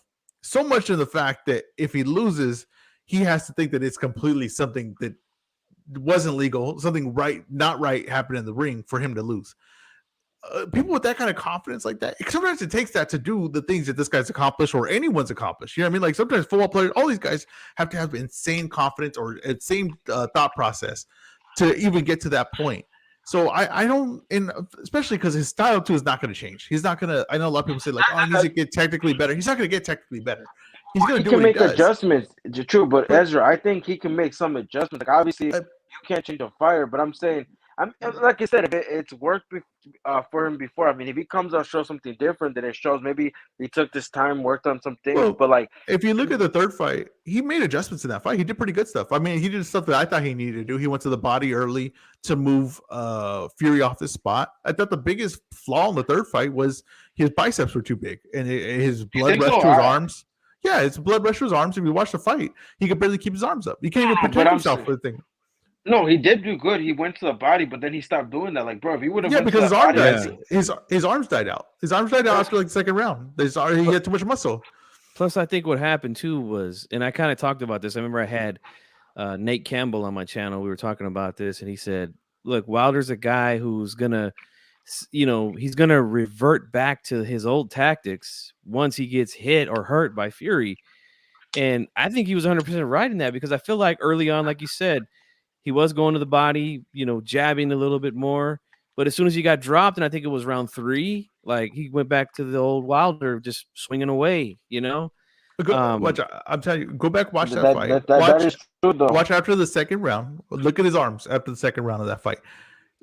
Watch it, because the funny thing is, like, a lot of people that are Wilder supporters and that going into that fight were saying, look at Fury. He's not taking this fight serious. He's not training. A lot of people were saying that. Yeah, I think they were right though. No, I 100% think they were right. I don't think that was the sharpest Fury in that fight. I thought that was actually a very sloppy Fury. So? I thought it was extremely sloppy Fury. I mean, I don't want to take, because I mean, Fury. Wilder did catch him, but I mean, you might be right. Yeah, they were saying that Fury. Yeah, and I think they were right. I think they were 100% right. I don't think Fury took him 100% serious in that fight. I don't think Fury takes any of these guys really serious. I'll be honest with you. That's why he's willing to fight Joshua. Scary. In December. That's why he's willing to fight. Probably if he fought Joshua and beat him, he probably challenged Usyk a month later to fight. He doesn't take any of these guys serious. But I'm saying though, watch the fight. Go back and watch the fight. Look at Fury's arms look at Wilder's arms in the second, third round. They're dead. They're so swelled up with blood because of the too much muscle he put on.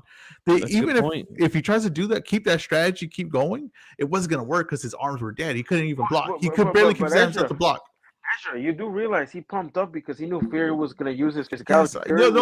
Yes, it was a bad strategy. It was a bad move on his part, because you were never going to beat him with your biceps. Anything you do, any sport or anything like that, anything with fighting especially, your biceps, like having big biceps, are never like a positive. It's just not. It never in fighting, at least, and maybe in other sports, but in fighting for sure, having big biceps is never a positive. Yeah, and I was always told in gyms by trainers that, they don't like guys lifting weights like that. Like, he's putting those videos out of him like bench pressing. Yeah, that was Joshua's. That was Joshua's first problem with Reese. I told people Reese is gonna beat him. Yeah, because he's working out too much. And then the second part, I said, watch, he's gonna use this as a jab him all night, and he'll beat him again like that if they fight a third, fourth, fifth. And people were like, holy shit, I don't take him because, Reese came, but I was like, bro, even when he was in shape, Joshua would just fight him at the distance. Like, Joshua made adjustments. Like that's what Joshua, exactly what you said, Ezra. Joshua made adjustments because in the first fight, he was fucking huge. Like, bro, you could tell. Like, and he was a lot leaner in that rematch. He was way see that he gassed out. Super and then in the second fight, he just went in there and just, like, that's all you beat. Like, small guys, you use your distance and your jab, and bro, Reese could not touch him. Yeah. Also, too, like Ruiz, to me, like Ruiz has some of the worst. Like I said, bro, even Ruiz has bad legs coming forward. I mean, I'll be honest with you. I think he has horrible legs coming forward. I don't think he has. I don't think he has any moves to get inside. He has no moves to get inside. And you saw the Ortiz fight. He got inside. What are you talking about, Joshua? No, he didn't get in the inside. Or Joshua gave him the inside. Joshua went in for the finish and got too deep in. And then he responded, but he never earned the spot. He doesn't have leg work to earn the spot. He's never earned any inside. His moves are he responds when you. Parker. Have you watched the Parker fight? No, I don't think he did in the Parker. I think Parker rests. Parker stops. He moves and stops to punch, right? And if you have in Ruiz, if you have him constantly move Ruiz, if you constantly move him and don't let him come in, he's never going to be able to earn the space he needs to punch. He'll never. He could respond, but he can't. Fought the same again. Parker after that fight never fought the same, bro. No, literally, he used to, bro. He felt those. I'm not a big fan of Parker's style either. I mean, his child stance. But I don't know who. But what are you comparing it to? Like, what do you mean he never fought the same? What performance? Like he doesn't engage as much as how do I say? He doesn't engage as much like he used to. Because after that fight, bro, he was getting tagged up to the body. Didn't he go to war with White after that fight? No, white beat. Did Yeah. he? I gotta. Yeah, I they went to forgot about war. that. He went to war white in that fight. So that's not the Bro, just case. watch his past fights before he fought Reese. Look how he used to fight. That dude legit could box. It's just something about he just never fought the same after that fight. I just didn't see it. It's like with that Reese fight, he boxed good. He kept, but like I don't know, man. Reese was getting inside of him. You gotta rewatch that fight. The way he was getting inside those body shots, dude. Parker, I'm surprised he didn't go down because, dude, he was getting tagged up to the body. I'll tell you right now, I would never watch that fight out of joy or for fun or anything like that. But Right. there is a Parker Joyce fight that's coming up that I will have to study for. I'll add that to the list. Who do you think? Who do you think would win in that fight? I think Joyce is gonna run through him, but like a You hot think knife so? through butter. as well. I got Joyce, but I don't know, man. I don't want to come Parker out. Like That's what I'm a hot saying. knife through butter. That's what I think. But I want to see the fight. I feel like Parker's got no killer instinct, man. Yeah, Like- he doesn't have that. And the Reese fight, he did, Yeah. dude. He was like that. That's exactly what I was gonna say. I don't He doesn't know. have that, bro. He doesn't go for it. With Reese, he tried to go for it. It's just Reese was, bro. Watch that fight. I don't know how people are like, bro. They were going to war together, and then after that, just Parker lost it. A lot of people put down, like, which speaking of heavyweight fights, a lot of people put down like Fury and Klitschko, right? And I know a lot of people think that's an extremely boring fight. Frank Sanchez too. But I'm saying though, like, I would watch Fury Klitschko over Parker Ruiz. Like, if I had a choice, I'd pick How? Fury. I mean, Klitschko. which fight? Because I was not a big fan of Vladimir Klitschko specifically. Vitaly was okay with me. But No, I'm saying I Vladimir watch was- Fury fight Klitschko, and that's to okay. people, that's like one of the most boring fights ever in history. It's just I watched hilarious. that over. I love that fight because he beat Klitschko. I couldn't stand it. Yeah. I love that fight. I love that fight because he out Klitschko. That's what I thought. I was like, oh, he's doing exactly what Klitschko does. He's doing it to him, and I was like, and he's doing it like Klitschko's when he's at his best. I always liked Vladimir a bit better, man. Especially when he fought Povetkin in the Hay fight. That was him that fought him, Povetkin and Hay, right?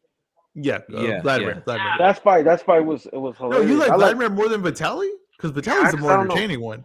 No, but it's just what I like is like the way he was just beating all these contenders. Like, bro, Povetkin when he was, bro, that dude was no fucking joke. David Hay, had the haymaker. Like, I don't know, it's just hilarious how he was just beating these guys. It's like, okay, now on to the next one. Oh, you got. You know where I lost respect for them, and I'll tell you exactly what happened. It was when he lost to Sanders, and he didn't get it back. His brother did, and I was like, "What the hell is this?"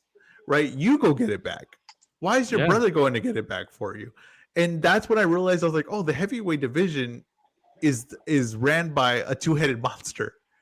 So of course they're not going to ever lose it. That's what I'm saying. But of course they want it, because if you beat one, then you got to go fight the other. You can't just beat one and be like, "Oh, I'm champ now." No, then the other one's going to come knock you out. And the chances of beating both of them were pretty low already, because they're giant, massive human beings one of the worst times of heavyweight division history. I don't think so, because they still had guys. It's just like, bro, you had Povetkin, David Hay. You had Brian Jennings was pretty. David Hay was first of all. David Hay was a cruiserweight most of the time. They were heavyweight champs. He came up. No. But he won a champion, and he beat one of the top 5 guys. Who did he beat? What champion did he beat? Value. Yeah, that dude. The one that lost to the old Evander. I mean, I don't know. Holyfield won that fight too. Yeah, come on. That was a horrible heavyweight era. I mean, that was terrible heavyweight. I don't think so. For me, with Vladimir, my issue was this: like, he really overdid the crunk style, like that Fury has now when he went with Sugar Hill, where you kind of hit and maul and grapple guys and use your weight to kind of wear them down. Like, to me, he just overdid that. Like, jab, hold, right hand, let me lean on your back. Like, I just could not watch that. Like, I would rather go outside and watch my grass grow than to watch a guy fight like that. It's Samuel Peter, man. We had Samuel Peter. Come on, man. Samuel Peter. Okay, who is Samuel Peter today? You think Samuel Peter beats guys today of the top 5 heavyweights right now? Hell yeah. No, he does not. He doesn't touch him. Bro, James Toney beat him. Bro, right? Yeah, James Toney beat him? Yeah, I don't remember. I think they fought. Yeah, I'm pretty sure they fought. But I don't remember who. Yeah. But listen, Ezra, you're saying that because, bro, that's what everybody says. When there's 2 guys or 2 dominant guys just beating everybody, people get tired of it. They say, "Oh, the heavyweight." Like, no, it's just there's 2 dominant guys that nobody can touch. They always say that, bro. I remember how bad the heavyweight division was then. I'll tell you why Samuel Peter was famous, because we were so desperate, right, for a heavyweight. Anyone, we were so desperate for someone to challenge them that when Samuel Peters looked semi all right, we were like, thank goodness someone could challenge Klitschko's. That's literally the only reason why I remember him. The only reason why he was ever talked about. He would not be anything today. He'd be fighting. I disagree. He'd be Stavern. think He'd be Stavern, if we're being honest. I disagree. I think he'll beat Luis Ortiz. I think he could probably clip You Reese. I think think he would beat Luis Ortiz in his prime? You think he'd beat Luis Ortiz in his he would prime? clip him, bro. That Luis Ortiz would get knocked out. Like I said, you're sleeping on Samuel Peter. I don't understand. Like, bro, did you not see the Klitschko fight? He fucking went to war. Like, I don't know. You're discrediting. I don't know, Ezra, man. We're gonna disagree to agree, but We're gonna man, disagree. Samuel Peter was legit. Look, I like Peter. He was entertaining, but was he like that guy? Like I don't know. I didn't say he was that guy. I just say he could beat a lot of these guys. If you remember, you brought up the Klitschko one, right? So that would be your best argument. It's like, oh, he did have a competitive fight with Klitschko. If you remember Klitschko at that point, the biggest flaw with Klitschko was that he had no cardio, right? He had no gas tank. In the second half of the fight, he died out. Brothers? Didn't he fight brothers? I don't think so. I don't think Peter fought Vitaly. Look. No, because he fought one twice. I remember one was like he fought really, Vlad. But Vladdy, yeah, Vlad. Yeah, he fought Vlad, and the Vlad tired out in the second half of the fight, got dropped a few times. But that was when he had that huge, when Vlad had the worst gas tank in the world. And after like the 5th and 6th round, there was a chance he just passed out on the floor because he lost to Lamont Brewster the same way. In the exact same way. The Nigerian Nightmare. Put some respect on him. The Nigerian Nightmare. He's what a Jugba is today. But he except a little bit better. No. You might be right. He is what a Jugba is today. You might be right. Outside the top 10 heavyweights. No, hell no. Right, you're tripping, bro. The heavyweight division is going through a process now. We know who the top guys are. Wait until these guys start fighting each other. Then we'll have the heavyweight. We'll have a mixture of things. We'll see Flip. We'll see the great Frank Sanchez. We'll see. Yeah, but that's what I'm saying. You're explaining good heavyweights. So you're explaining a good heavyweight. Bro, I'm just saying. I don't know. I'm just saying, bro. Like some of those guys that they fought could beat a lot of the guys today. I don't know, man. It's hilarious. You're probably right. I mean, look, James Toney, a guy who was pretty much known for his runs at middleweight, went the distance twice with Peter. One was a split decision. No, he didn't win, but one was a split decision. But I mean, those were good competitive fights too. Like I feel like Peter, like that's a guy that Peter should knock out. And Tony was well out of his prime too at that time. Like this was James Toney ever knocked out? Was James Toney ever knocked out? I don't think so. But I'll say this: a middleweight moving up should Samuel Peter, with his reputation, should have stopped him in one of those fights. And honestly, not just a middleweight moving up, a middleweight that didn't just move up because like, oh, I'm going to do it the right way. He just moved up because he says, I'm tired of being in shape. That's literally why he moved up. He said, I'm tired of working out and being in shape, so I'll move up. That's what James Toney was at that time. You're talking about the division. They had Monty Barrett. They had Messi. They had Seth Mitchell. You're talking about one of the worst times in boxing. Seth Mitchell. You're talking about one of the worst times in heavyweight boxing history, and you're going to tell me that Samuel Peters would be competitive with the guys today? And I'm just going to say no. The only reason he's competitive, I didn't say top guys. I said not that. I said he could beat a lot of the contenders. Like I said, we're going to disagree to agree. If he dropped Klitschko multiple times, and why is he saying that was I'm telling you, Klitschko was dead tired. Klitschko was at that point. Klitschko couldn't go like 8 rounds. Making excuses, bro. Like I said, dog, we're gonna disagree. Disagree. People need to watch them. Like I said, I'm not saying you, but people are saying like people probably weren't even like don't even have their driver's license when Samuel Peter was fighting. No, that's a good point. Well, no. Yeah. To be fair, saying, like, I don't think you had a driver's license when I did. But I remember watching Samuel Peter because I didn't have a driver's license when Samuel Peter was fighting. No, I'll tell you. I don't give up my age, but no, Samuel Peter, bro. Do you think Peter? Let's do this real quick, then, because I want to hear. Let's start with Joshua. You think he beats Joshua? I don't know, man. Reese I think he'll be.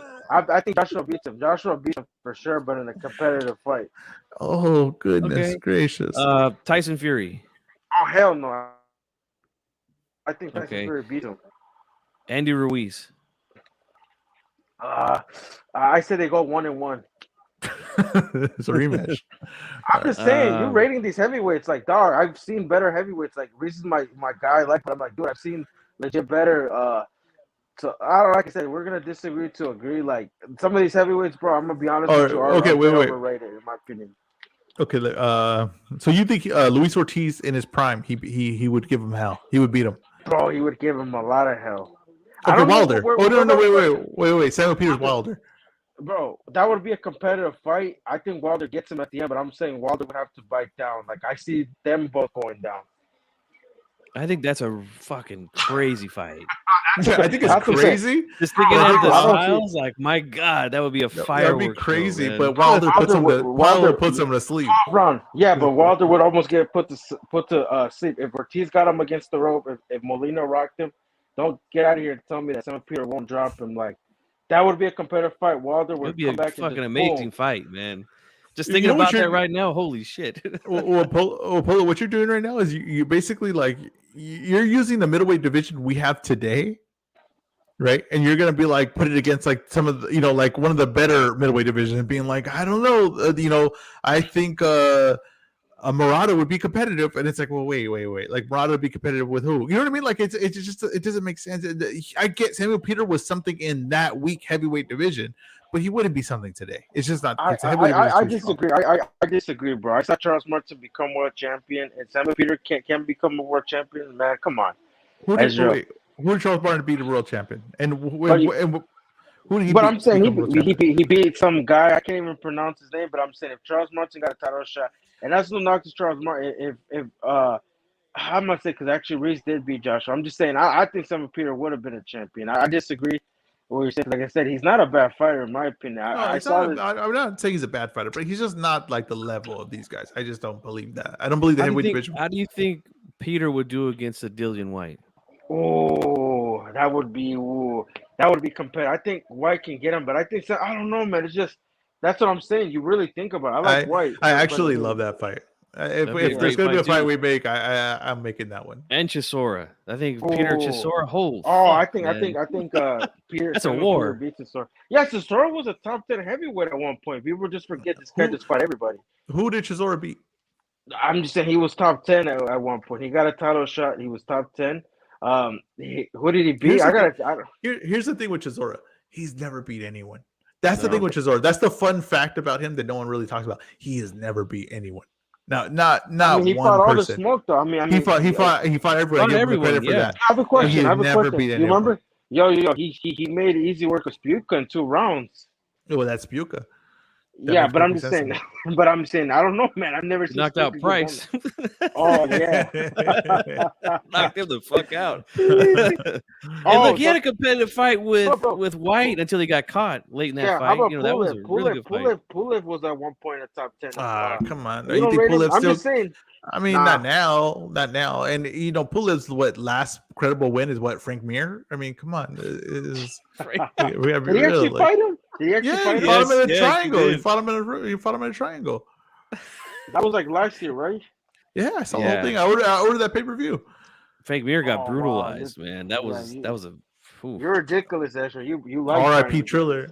R.I.P. Triller. Boy, they came and went, huh? I have a question. I have a question. Well, yeah, we saw. There's let me think back to the heavyweights because there were some interesting heavyweights back then. There wasn't. There was literally that was the whole problem. There were no interesting heavyweights at that time. That was Chris Arreola was a guy who was a top guy at the time. Remember? Yeah, and then he got shut out.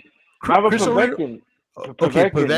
Okay, so Povetkin was considered. How about who's that guy? Oleg Masa, the one Moskayev. Yeah, he's from West Sacramento, where I'm from. So Maxiev. Moskayev is from Sacramento.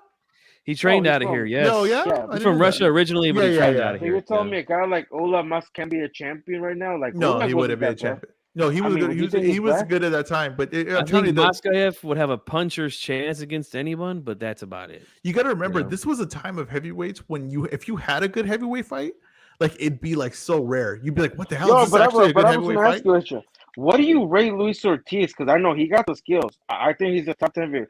Who did he beat that you're just like he's so great? Because to be honest, if he would have got in there with that Vladimir would have schooled them so bad. He probably would have quit boxing. I think Povetkin put his lights out. I don't think he would. So you have to remember at the point of what you're asking, right? So Luis Ortiz at the point, right, when he fought Wilder, right? You got to remember that at that point, neither of them have really had anyone have fought anyone. It was just these were the top 3 guys. It was just this was the talent of the division. Neither had really anyone had done any work to anyone. I mean, that's just the truth of it. So You then think when so? he, I mean, if you at look that at point, like if you're just talking skill wise, I had rate Luis no, Ortiz pretty high. definitely, At skill wise, and skill-wise. what I He thought, never like had that win though. Like that's the thing. no, he never Yeah, did. He never did have that win. But I'm saying at that point, I thought he could possibly be the best heavyweight if he would have fought Joshua. Like I think he would have gave Joshua a world of trouble. Honestly, No, I think he did. I think Joshua clips him. I'm honestly feel Maybe, like nah, but he, bro. let me tell you something. He's getting touched in that fight. That's to me. That's like Think at that so? point when they I fought. think That's a very competitive fight. I would prime Ortiz. I Prime would pick Ortiz. him to beat Joshua. That's what I'm saying. So Nah, He's I a don't think southpaw. so. He's a southpaw with power, man. Like think I about don't it. think So so, when, man. so when He don't Wilder got the beat him, speed. so what I think what people are doing is they're looking back now at Ortiz right now. But you got to remember when Wilder beat him, Ortiz was like up and coming. He was like, "Hey, this is the guy now. He's here. This is the No, I fight remember. between I these saw him two." fight in That's what I'm saying. HBO, So like when he knocked out Brian Jennings. Like so was it now the Brian people, Jennings win? Like no, yeah, he definitely had skills. Like bro, he was knocking. He was that's entertaining. I just never saw like I saw the skills. we never saw him. That's the yeah. thing. When you realize It never we evolved never into the saw him wins. against Yeah, it never like a got good wins. Parker. He didn't get Sora at that time. A fucking Vladimir Vitali, Christian Rolla. Even though obviously. But I'm saying those were the guys. I'm saying we never saw him into those wins. Like I'm pretty sure, bro. If he would have beat any of those guys, if he would have went in there and beat, I don't think he would have beat Vladimir. I think Vladimir would have made him look silly. When he fought Ruiz, what I took away from that fight, right, is if he fought Ruiz in his prime, I don't think that fight's close. I think he smokes. No, I disagree. I think he smokes Ruiz. I disagree. So, man. He would always have issues with the speed. He does. Yeah, I think it's the same outcome. Except you got to remember, Ortiz has no legs right now because he's just doesn't have them anymore. He's past his prime. He doesn't have legs anymore. He cannot take a shot. He doesn't have a prime. I mean, bro, he was all that shit. According to some people, he's 50. So. Yeah, he's 50, but now it's finally starting to show the ring. You know what I mean? So he's finally 50 in the ring. His legs are shot. I mean, they are shot. The fact that he was in that fight and competitive in that fight is really a testament to how good this guy really is. And how good he was at his time and how skilled he is. But you also got to look at this. He's been active, and Reese came off a layoff. So you do realize that. How old is Ruiz? He was active. How old is Ruiz? Reese is 32, I think. But I mean, Luis Ortiz is that's active, though. That's a baby in heavyweight. But listen, Luis Ortiz is active, though. Was active, fighting constantly. Then Reese, and he went. I'm just saying, you got to add that to that part. That Reese was coming off a layoff. Ruiz, he's his own worst enemy, man. He comes in up and down with his weight. I mean, I feel like he did his thing, but I'm know? just saying, I think, bro, an active Reese would have stopped him. A Reese coming up with like how he came, like fighting constantly. I don't know, man. I think he stops him, man. That's what I mean. I didn't say anything that was like, oh, this is sloppy from Ruiz. It looked like a Ruiz performance. I mean, what was it that he was lacking? It was exactly what he does. I mean, honestly, his speed was good. He looked in good shape. He was definitely in good shape and stuff. But he was slipping a lot of his shots. So it was a good Ruiz. But it's just, to me, he won the fight. No doubt about it. I don't think it's like a notable win for him or anything like that. But he won the fight. He's gonna put him in I just think it's the top 10. I mean, Luis Ortiz is a top 10. I don't know. Yeah, but I don't think it's a notable win. I don't think to me, I'm very selective on whether I give someone a notable win or not. I don't think that's a notable win. Now, I think that the Joshua one he'll have another chance at one if he fights Wilder, because I don't believe this whole Wilder Usyk thing. But he'll have another chance if he because I don't believe that Fury and Joshua are going to fight. So for me to believe that Usyk and Wilder are going to fight, I have to believe that Fury and Joshua. No, but I'm saying, how do you know Fury? Like you said, I think Joshua's going to come back, get a fight in between, maybe fight next year. I honestly, like you said, there's other guys he could fight. I don't even think the Fury Joshua fight happens, but Joshua's got a lot of money to make still. Wilder, even though he's lost a couple of fights back. Like he could fight Zing. He could fight Bang. Yeah. He could fight Zang. He can fight Adam Wallin. Let's just do these three right here are huge fights. Fury, huge fight over in the UK. A lot of money he can make there. Wilder, there's still a lot of interest in that for all the years that people were going back and forth debating those two. And he could still fight Andy Ruiz because they're at 1-1. Yeah, bro, Reese still carry some weight, you know. A white rematch. If Parker State does beat Joyce, because like you said, boxing that Parker rematch, like dude, there's hella fights. Like he literally can fight in China, sell out a stadium with that dude. Maybe fight Flip. Lang is good too. I like. Yeah, I was telling people he's not gonna be easy work. People thought Flip was just gonna run through him. I'm like, all right, you boy, they wrong.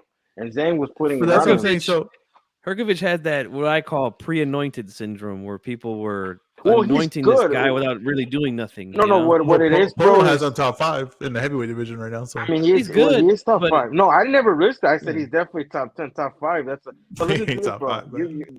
Bro, listen. He's top 10, not top 5 until he beats some like a top 5 guy. Listen, what it was is people probably heard sparring stories about this guy because he sparred. Mm-hmm. He was a Hay and a Wilder sparring partner. So obviously, people in the boxing were talking. They're like, "Yo, this guy's legit." You know, they were probably like you said, maybe he is good, but maybe Zhang is better than what we thought. And it was just we literally saw 2 top 10 heavyweights legit go at each other, and he just made a Flip look good. Because I mean, bro, Flip was on a run, and I think people because bro. 11 guys turned him down, and I don't want to hear that because, like, bro, they had an opportunity for an IBF mandatory and on a big ass card, and the money was probably going to be whatever the money. So I'm saying the 11 guys turned him down, so that's for a reason. Maybe they No. wanted to Oh, see. wait. They did, Okay. they did, they No, did, they no, did, no, no. That's they okay. did. Let's I don't want to explain hear. it. Pull. They Let's did, explain. So bro. this is the thing. You could use this, whatever. Okay, that's I fine. just think But it's that's not the ridiculous, bro. okay. It's an But occurrence. what? I just think Polo, it's ridiculous. Why did they turn him down though? Why did they turn him down? Whoa, maybe them. I don't know, bro. Like you No, said, no. You were there. You almost said it. You had your tongue on it. I mean, It was the you're money. saying money, but bro, it Yes, of was on a course, there big was no card, money to bro. A make. fight So in Middle East, a fight in the Middle why East. the hell would they take this fight with this It's guy always about when the they could money. get? It's always about Yes, the of money, course, right? it's always about the No, money. but I'm saying, So but they're why are you fighting in gonna the Middle fight East this card. guy? But Why are they're you gonna fighting in fight the this Middle guy? East. No, but it was They're a purse bid. They already knew what the purse bid was. It didn't matter. It was going to purse bid, and they already knew what the Oh, purse bid was. So they did a purse bid with the first guy, and it was very low money. And everyone else below that said, "I'm not going to get paid that." So they went all the way down. So this is the problem I have, right? Is you say, "Oh, this guy's a boogeyman," but it's not a boogeyman. You're just not going to make no money to fight him. So why the hell would you fight him? And me being the Janet Beck apologist, I'm still going to say that Andrade didn't duck him because there was no money for Andrade to make to fight him. But I have a question: is there going to be money for him to make Parker? Because they're going to a second bid, and I'm gonna laugh when he pulls out. Well, remember it Like was I said, bro, $1 million yeah. last time. So I mean, it was. But yesterday's price is not today's price. Maybe not, He and dropped the maybe, belt. and if it drops Bro, enough, dropped the then belt. he has to pull out. I can't blame anyone for not getting in the ring for not the right amount of money. I'm not going to blame you, but you're not going to tell me. Right. Oh, go ahead. Would you guys be upset if he rematched Zhulang Jane again? No, I want to hear Hell that. no, that was I feel like it's a good fight again. But I think they're going to give Zhang to Joshua. I think that's what they're talking about. I think they'll give him to Sora to stay busy. That fight does because I've been hearing China has the Chisora versus Zhang is a good fight for stay That's busy. a very fight. entertaining fight. Very entertaining. Good fight too. Yeah, bro. But the thing with Eddie Hearn, maybe it's like you said, nobody legit wanted. What I would have done is I would have had Zhang fight Hunter, or depending on where he was in the rankings, have him try to get that Hugh because he'll knock Hughie Fury and Hunter. I think Hunter would probably give him some because Hunter's a good. But I'm saying I would have had him get because if you get your guys to mandatory position, that only means they're gonna get title shots and money, business. I'm just surprised he had Zhang and Flip fight. He should have made Zhang fight try to get in another organization. Yeah, but none of those guys were gonna fight him though. None of those guys were gonna fight him. Because bro, they're legit. Zhang can crack. No, because there's no money in it. That's what I'm telling you. With Zhang, if you get Chisora and him in China, I'm sure there's money in that. There's no money in bro. There's no money in Usyk. There's no money in fucking Usyk. Usyk was a mandatory. Now there is. No, but I'm saying, watch it. That's gonna be the excuse, and you're gonna. There's no money in Usyk. Well, maybe there is. I don't know. We're gonna see. But no, I don't. I think there's money in it. I think there's money in the Middle East to pay for Usyk. Oh, okay. Yes, they want to pick him up. If they pick him up, that's the thing. Yes, I think Usyk and Fury. Yes, but I think if Usyk by himself, if he never beat Joshua, there's no money in him. Yes, that's the damn truth. I mean, that's just we gotta face it. We gotta face it. That some of these guys there's no money behind. They're gonna get no fights. That's the case of it. And if these guys they're gonna have to come up the hard way, just like everybody else. People forget. At least they get to be on TV. People forget that Winky Wright, when he lost to Vargas, I didn't see him for 10 years. Yeah, Winky Wright lost to Vargas. I didn't see him for 10 years. But didn't Winky Wright turn down the fight with Oscar De La Hoya? That was later. That was after. But what I'm saying though is that I didn't see him for 10 years when he lost. This ain't nothing new. There was no money in him. There was no money in him. So you had to go for other countries. He's fighting Bronco McCart in South Africa. Yeah, exactly. He had to go for other plays. Yeah. But one thing I think if fighters have that issue, bro, they should look because Europe has money. The euro's worth it's worth something. If I can get fighting, go to Canada, go to Europe, you'll be fine. I agree. And maybe Asia, maybe the Dubai, depending on if they have it. if there's money to There's be money made, everywhere. I promise you, these fighters that looked at it, they knew what Ogrovich was going to give them because they had a purse bid and it was like 400 grand, I believe, 500 grand, I want to say. So you're going to split 500 grand with this guy, right? When you could easily like Huey Fury and what's his name, the guy you just brought up right now, who's Huey Michael Fury? Hunter. Michael Hunter are Michael fighting each Hunter. other, and they're probably both going to make around 800,000 for that fight. So you're going to tell me why the hell would I fight that guy for a split split 500 when I could make 800 myself in this fight? That's what I'm saying. True. That's why it doesn't happen. So we got to stop saying like, oh, these guys are ducking. No, they don't want to fight him for a reason. 11 guys aren't scared of Ergovic. He's a good fighter, but they're not 11 guys scared of him. I promise you. Yeah, There's a I reason. agree. I don't think fighters are scared. Yeah, they're It's just scared. I think business. it's the money. I think it's all money. It's always money. That's the only reason that none of these fights happen. I don't think I Spence mean, and Crawford are scared of each other. I don't know, think man. it's There's just the certain money's fighters, just not maybe it's so. I think there's still certain fighters that maybe they're like, nah, I'm good. Let's take another route. Maybe, like you said, they're maybe, yeah. But I'm saying I most think of the time it's the money. Yeah, and like it was funny is like I've combated a lot of people with. I'm not saying you guys are saying this, but over the years I've had a lot of people come to my channel and say this guy's ducking this guy's ducking that guy. He's fucking scared. He's a bitch. All this other stuff, But then you see one So- guy has a better resume in terms of fights down with Yeah. the guys that he fought. So I just So- laugh like, So what I did was this, right? I had an opportunity to interview Roberto Diaz from Golden Boy, the matchmaker. Robert Diaz, So- that dude. so is we get him the on. truth. Yeah, we get him on, and we're asking him about the Golden Boy fighters and stuff like that. So then I start to ask him some of the questions that I've always wanted to ask someone who's involved in matchmaking, because people didn't believe what I say when I say fighters aren't scared. Like, I grew up with fighters. I have family members that fought. Like, these guys aren't scared. They're ready to fight anybody. But again, it's a business. We have to remember that. So I asked him, are fighters scared to fight other fighters? And he said there has never been a time that a fighter's come to me and said, I don't want to fight this guy because I'm scared of him. Never. And No. I'm like, Yeah, it's just not, that just doesn't happen, if you just think of the job that they're doing, I mean, it just wouldn't even add up. You'd be like, Yeah. if you're trying to say, if you're scared, you ain't gonna be a high level Bro, fighter. you know what's Yeah. You just crazy? ain't. You just ain't. What's your Yeah. name, bro? Again, is it remind me, G-Funky. Frank?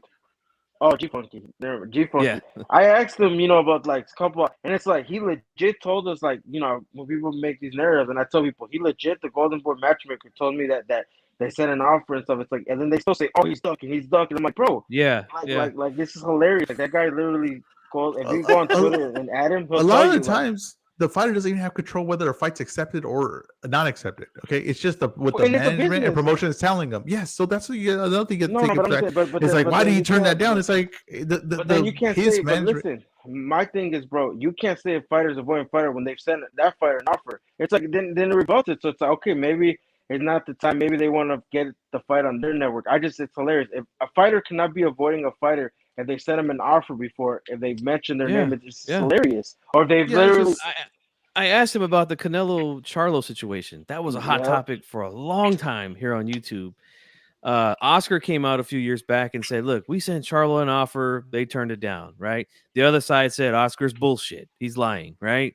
Then 2021, Charlo, Jermel and Jamal, excuse me, had an issue, right? And then there was that famous Instagram where he's like, I would never turn down. I'm fucking And then one of his sparring 154. partners, went on Yeah. the show and actually brought that up. So I just, like I said, Yeah.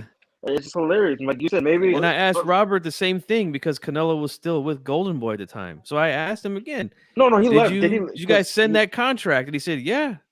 I'm not going to say Charlo turned it down, but somebody over there on PBC turned it down. You got to remember too, like sending an offer is it's such a vague term, right? Like I send you offer, I could send Polo an offer right now. It'd be for 99 cents. Technically, I sent you an offer. Yeah. Now that offer is dog. It's offer. no good, but still, I sent you an offer. Still, I could claim I sent you an offer, even though that offer, the terms are horrible. I sent you an offer. That doesn't mean anything. You know what I'm saying on that? It's all business. Definitely. On the 100%. But yeah, definitely. But I think it's like this, bro. Like, say, Ezra, example, you've only made 100,000, right? And the offer is literally triple of what you've made. And like you said, maybe like you said, there's a catch on it. But it's like if you're getting a career high payday, take it. Or like you said, and the thing is, bro, it's just business at the end of the day, man. If the guy's a cash cow, he's trying to give you a decent amount, but he's not going to give you to the amount that the crazy. He's not going to give you what the the Yeah, organizations expect. That's what they try to but avoid. People not when they go to purse pay, they're not trying to give you that split. They're trying to give you what they want to give you. So it's like a business. They want to take the whole cake and they want to give you half so. of it. Let's just say though, let's just say I make 100,000, right? And then you're Canelo, you offer me a pay, and you say it's 200,000. Now this is double what you usually get paid, right?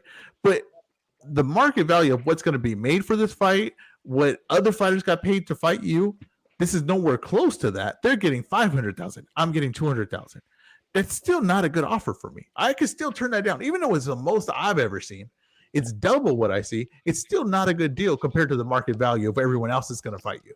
So you get what I'm saying? That the deal, just because it's sent over, don't mean a damn thing. Don't mean that it's this is I think Paula, you might have like a playback because I'm hearing myself talk, but it don't mean a damn thing. It's just sent out. I can send out a deal left and right. I could literally email Polo right now and be like, I'll give you 99 cents to do this. And he'll be like, I'm not going to do it for 99 cents. And I'll be like, I sent a deal over. He didn't take it. That's not my fault. So like, it's just business at that point. The promotion. At first, when I started doing this, I hated talking to business and boxing. Me Actually, too. I you know what though? I started loving it. I started talking to it every day so much, and I realized I was like, in MMA and the UFC, they don't have this. They only could talk to fights, and during the week, there's nothing to talk about. Why is that though? The thing is, I noticed in there's UFC, only one people thing. don't worry about that. No. It's not that they don't worry about it. It's something to talk about because Dana White runs the whole thing. There's no debate. There's no nothing. It's just, hey, you're gonna fight him, and it's gonna be on this card. That's it. But the one thing that boxing has, and the one thing the NFL would want, and does have with free agency, with trades, with all this, is conversations that aren't just about the game, that are about the business of it, that are about the growing of the team and stuff like that. Boxing has that. You could talk a new subject of boxing every day. We're going to wake up tomorrow. There's going to be one subject that we didn't talk about today that's going to happen tomorrow. And it'll be the topic of conversation for the whole day. A brand new story. And boxing has that. It has that every day. If you're a writer for boxing, if you do a podcast for boxing, there's no excuse that you don't have something to talk about every day. It just isn't. It just doesn't happen. In MMA, I cover MMA too. It does not. You'd be hard pressed to find something new to talk about every day. It's just not going to happen. Sure. Ezra, I join like spaces and stuff, and people talk about. They talk about like the contender series. They talk about fights. Business, but like they talk about the fights coming up. Yes, but what I'm saying is, heated debate issues, you don't have that in MMA. You just don't. You're not going to have that. You could have I think this guy will win. I don't know. I disagree on that. You could have I think this guy win, this guy win, but you're not going to talk the business of it. You're not ever going to talk the business of MMA, whether you're just talking about fighters pay, but that's already old. No one's talking that. But I'm saying boxing, talking the business of it is actually a benefit to the sport. It actually increases attention, actually increases the conversation, and increases the news factor of it. That's the thing of the business. I didn't like it at first. I'm honestly, when I got on here, I wasn't here to talk the business of it. Then I started being like, okay, I kind of want to talk it. I think it kind of explains a lot of things that were going on, and especially was the whole thing with the everybody's scared of someone, and then you just kind of, like you said, G Funky, you started asking questions, and you started saying, the boogeyman. Oh yeah, Ezra, I'm the boogeyman. The boogeyman theory. Exactly. The boogeyman. Just line him up. He wants all this on Jennebeck, the boogeyman. Hey, all right. I appreciate you guys doing this. I'm gonna wrap it up now because I gotta get to sleep. But G Funky, I appreciate you coming on, man. I really enjoy talking boxing with you. I think you're very smart. What's your YouTube channel so people can go subscribe? Yeah, well, thanks for having me on, man. Appreciate it. And again, it was fun the other day over at Broadway Joel's, rescoring the Canelo Triple G. So yeah, well, hopefully we can do it again, man, soon. And definitely, yeah, G Funky Boxing here on YouTube. It's just like you see on the screen. Yeah, come check me out. I do predictions. I do post-fight call-in shows. Every now and then I'll do a rescore or a rewatch of an old fight or something like that. I'll do it with the subscribers that are there, and that's pretty much it, man. I know you talked a little bit about the business, and I kind of stopped talking about that this year. I just got kind of burnt out, and it was never really my strong point anyway, because to be quite honest with you, I don't really care about the money. All that stuff. I just want to talk about the fights. Yeah, and I respect it, and I like that too. Of course, the fights are the most important part. I saw Jennebeck and blocked you, man. Congratulations. It was a great day. It was truly a great day. We put all that ugliness behind us, a misunderstanding. I never turned my back on him. I never will, honestly. I'd never. What was your reaction? That was kind of random, and it's like I read. I'm like, maybe I'm gonna be honest with you. Want me to be honest with you? It was the best thing. It was the best ending to that whole thing. It was the best thing ever. I want any see the thing that people don't realize is that any attention is good attention, and I knew that right there was going to set boxing Twitter off that day, and it did. It If you don't literally mind set me boxing Twitter off. asking, what happened? If you don't mind Okay, me so asking. so this all starts with I watched a Janabek fight. I see a few of them, and I'm like, hey, this guy's really talented. I don't think he's very entertaining. I think that people are going to really judge against him because he's not from here and he's not very entertaining. So I said, I think this guy could be possibly the best middleweight right now. I think he's at least in the conversation. And people flipped out about this. They were like, "You're I way said off." it too. Yeah, Polo was behind him too. But and so people were waiting to tell me you're way off. I don't know what you see. This guy's basic. He ain't nothing, right? So then it just turned to this whole thing where, and this G1 guys want you to know, I'm not a fan of fighters, not anymore. I'm a fan of my own opinion. So as far as when I had this, and I had something that I felt like not a lot of people had, I was like, oh, I'm going to ride this because I really do think if he fights Andrade, he would win. So then it turned out it was Janabek versus Andrade. Before that fight was even close to being made, that was the one they were talking about. Yeah, that was one that everyone was talking about. So then it built up to where I was the Janabek super fan, and all the Andrade fans were kind of like, we were debate back and forth. Then I really ran with it, right? I started doing, I made it so where my facial hair was exactly like Janabek's. I made a T-shirt with Janabek on it. I mean, I really went for it. And then when he became the champ through the email, I would start calling him the email champ, right? And I even made an email for him called Janabek WBA at gmail.com. But I was doing it in a positive way. I thought there was a good spin on the email champ. And I was even saying that Andrade could have delivered it in person, but he decided to email it. All these things. I really went for it. I think there was a miscommunication. Maybe the translation didn't work well. Maybe they thought I was insulting them by calling them the email champ. And they turned out they blocked me one day. And when they blocked me, I thought that was the best thing ever because I thought this is the funniest ending to this whole outcome is him blocking me, the only Janabek fan that's writing for him. So then I started posting like, Janabek blocked me. I can't believe he turned his back on his only fan. And what happened was everyone started tweeting him like, you blocked your only fan. You got to get this guy back. This is a horrible situation that you're doing. And it turns out I go on one day and I'm no longer blocked. So me and Janabek, we're good. We're on good terms. I never turned my back on him ever. It was a family in-house issue, and Team Janabek. That's the only fighter I will. You should make a video of that, man. Like and go in chronological order of everything. Like that would be hilarious. It was beautiful. It was a beautiful time in my life, and I'm glad we're still riding it. But hey, Polo, thank you for coming on too, sir. You have nothing to advertise, I know, but follow Polo on Twitter. He is one of the more 98. He's one of the more controversial figures on boxing Twitter, but I really enjoy Polo. I think he's very entertaining, and he's very encyclopedia of boxing. He'll bring up fighters like Samuel Peter, and he'll argue that he's the best heavyweight in this era, and it will be a very interesting conversation. You know what? The Nigerian nightmare. I'm gonna start saying that. I know. We just had a whole podcast about it. But all right, hey, thanks guys for this. Thanks for guys for coming on, and come on anytime you guys want. You guys are always welcome.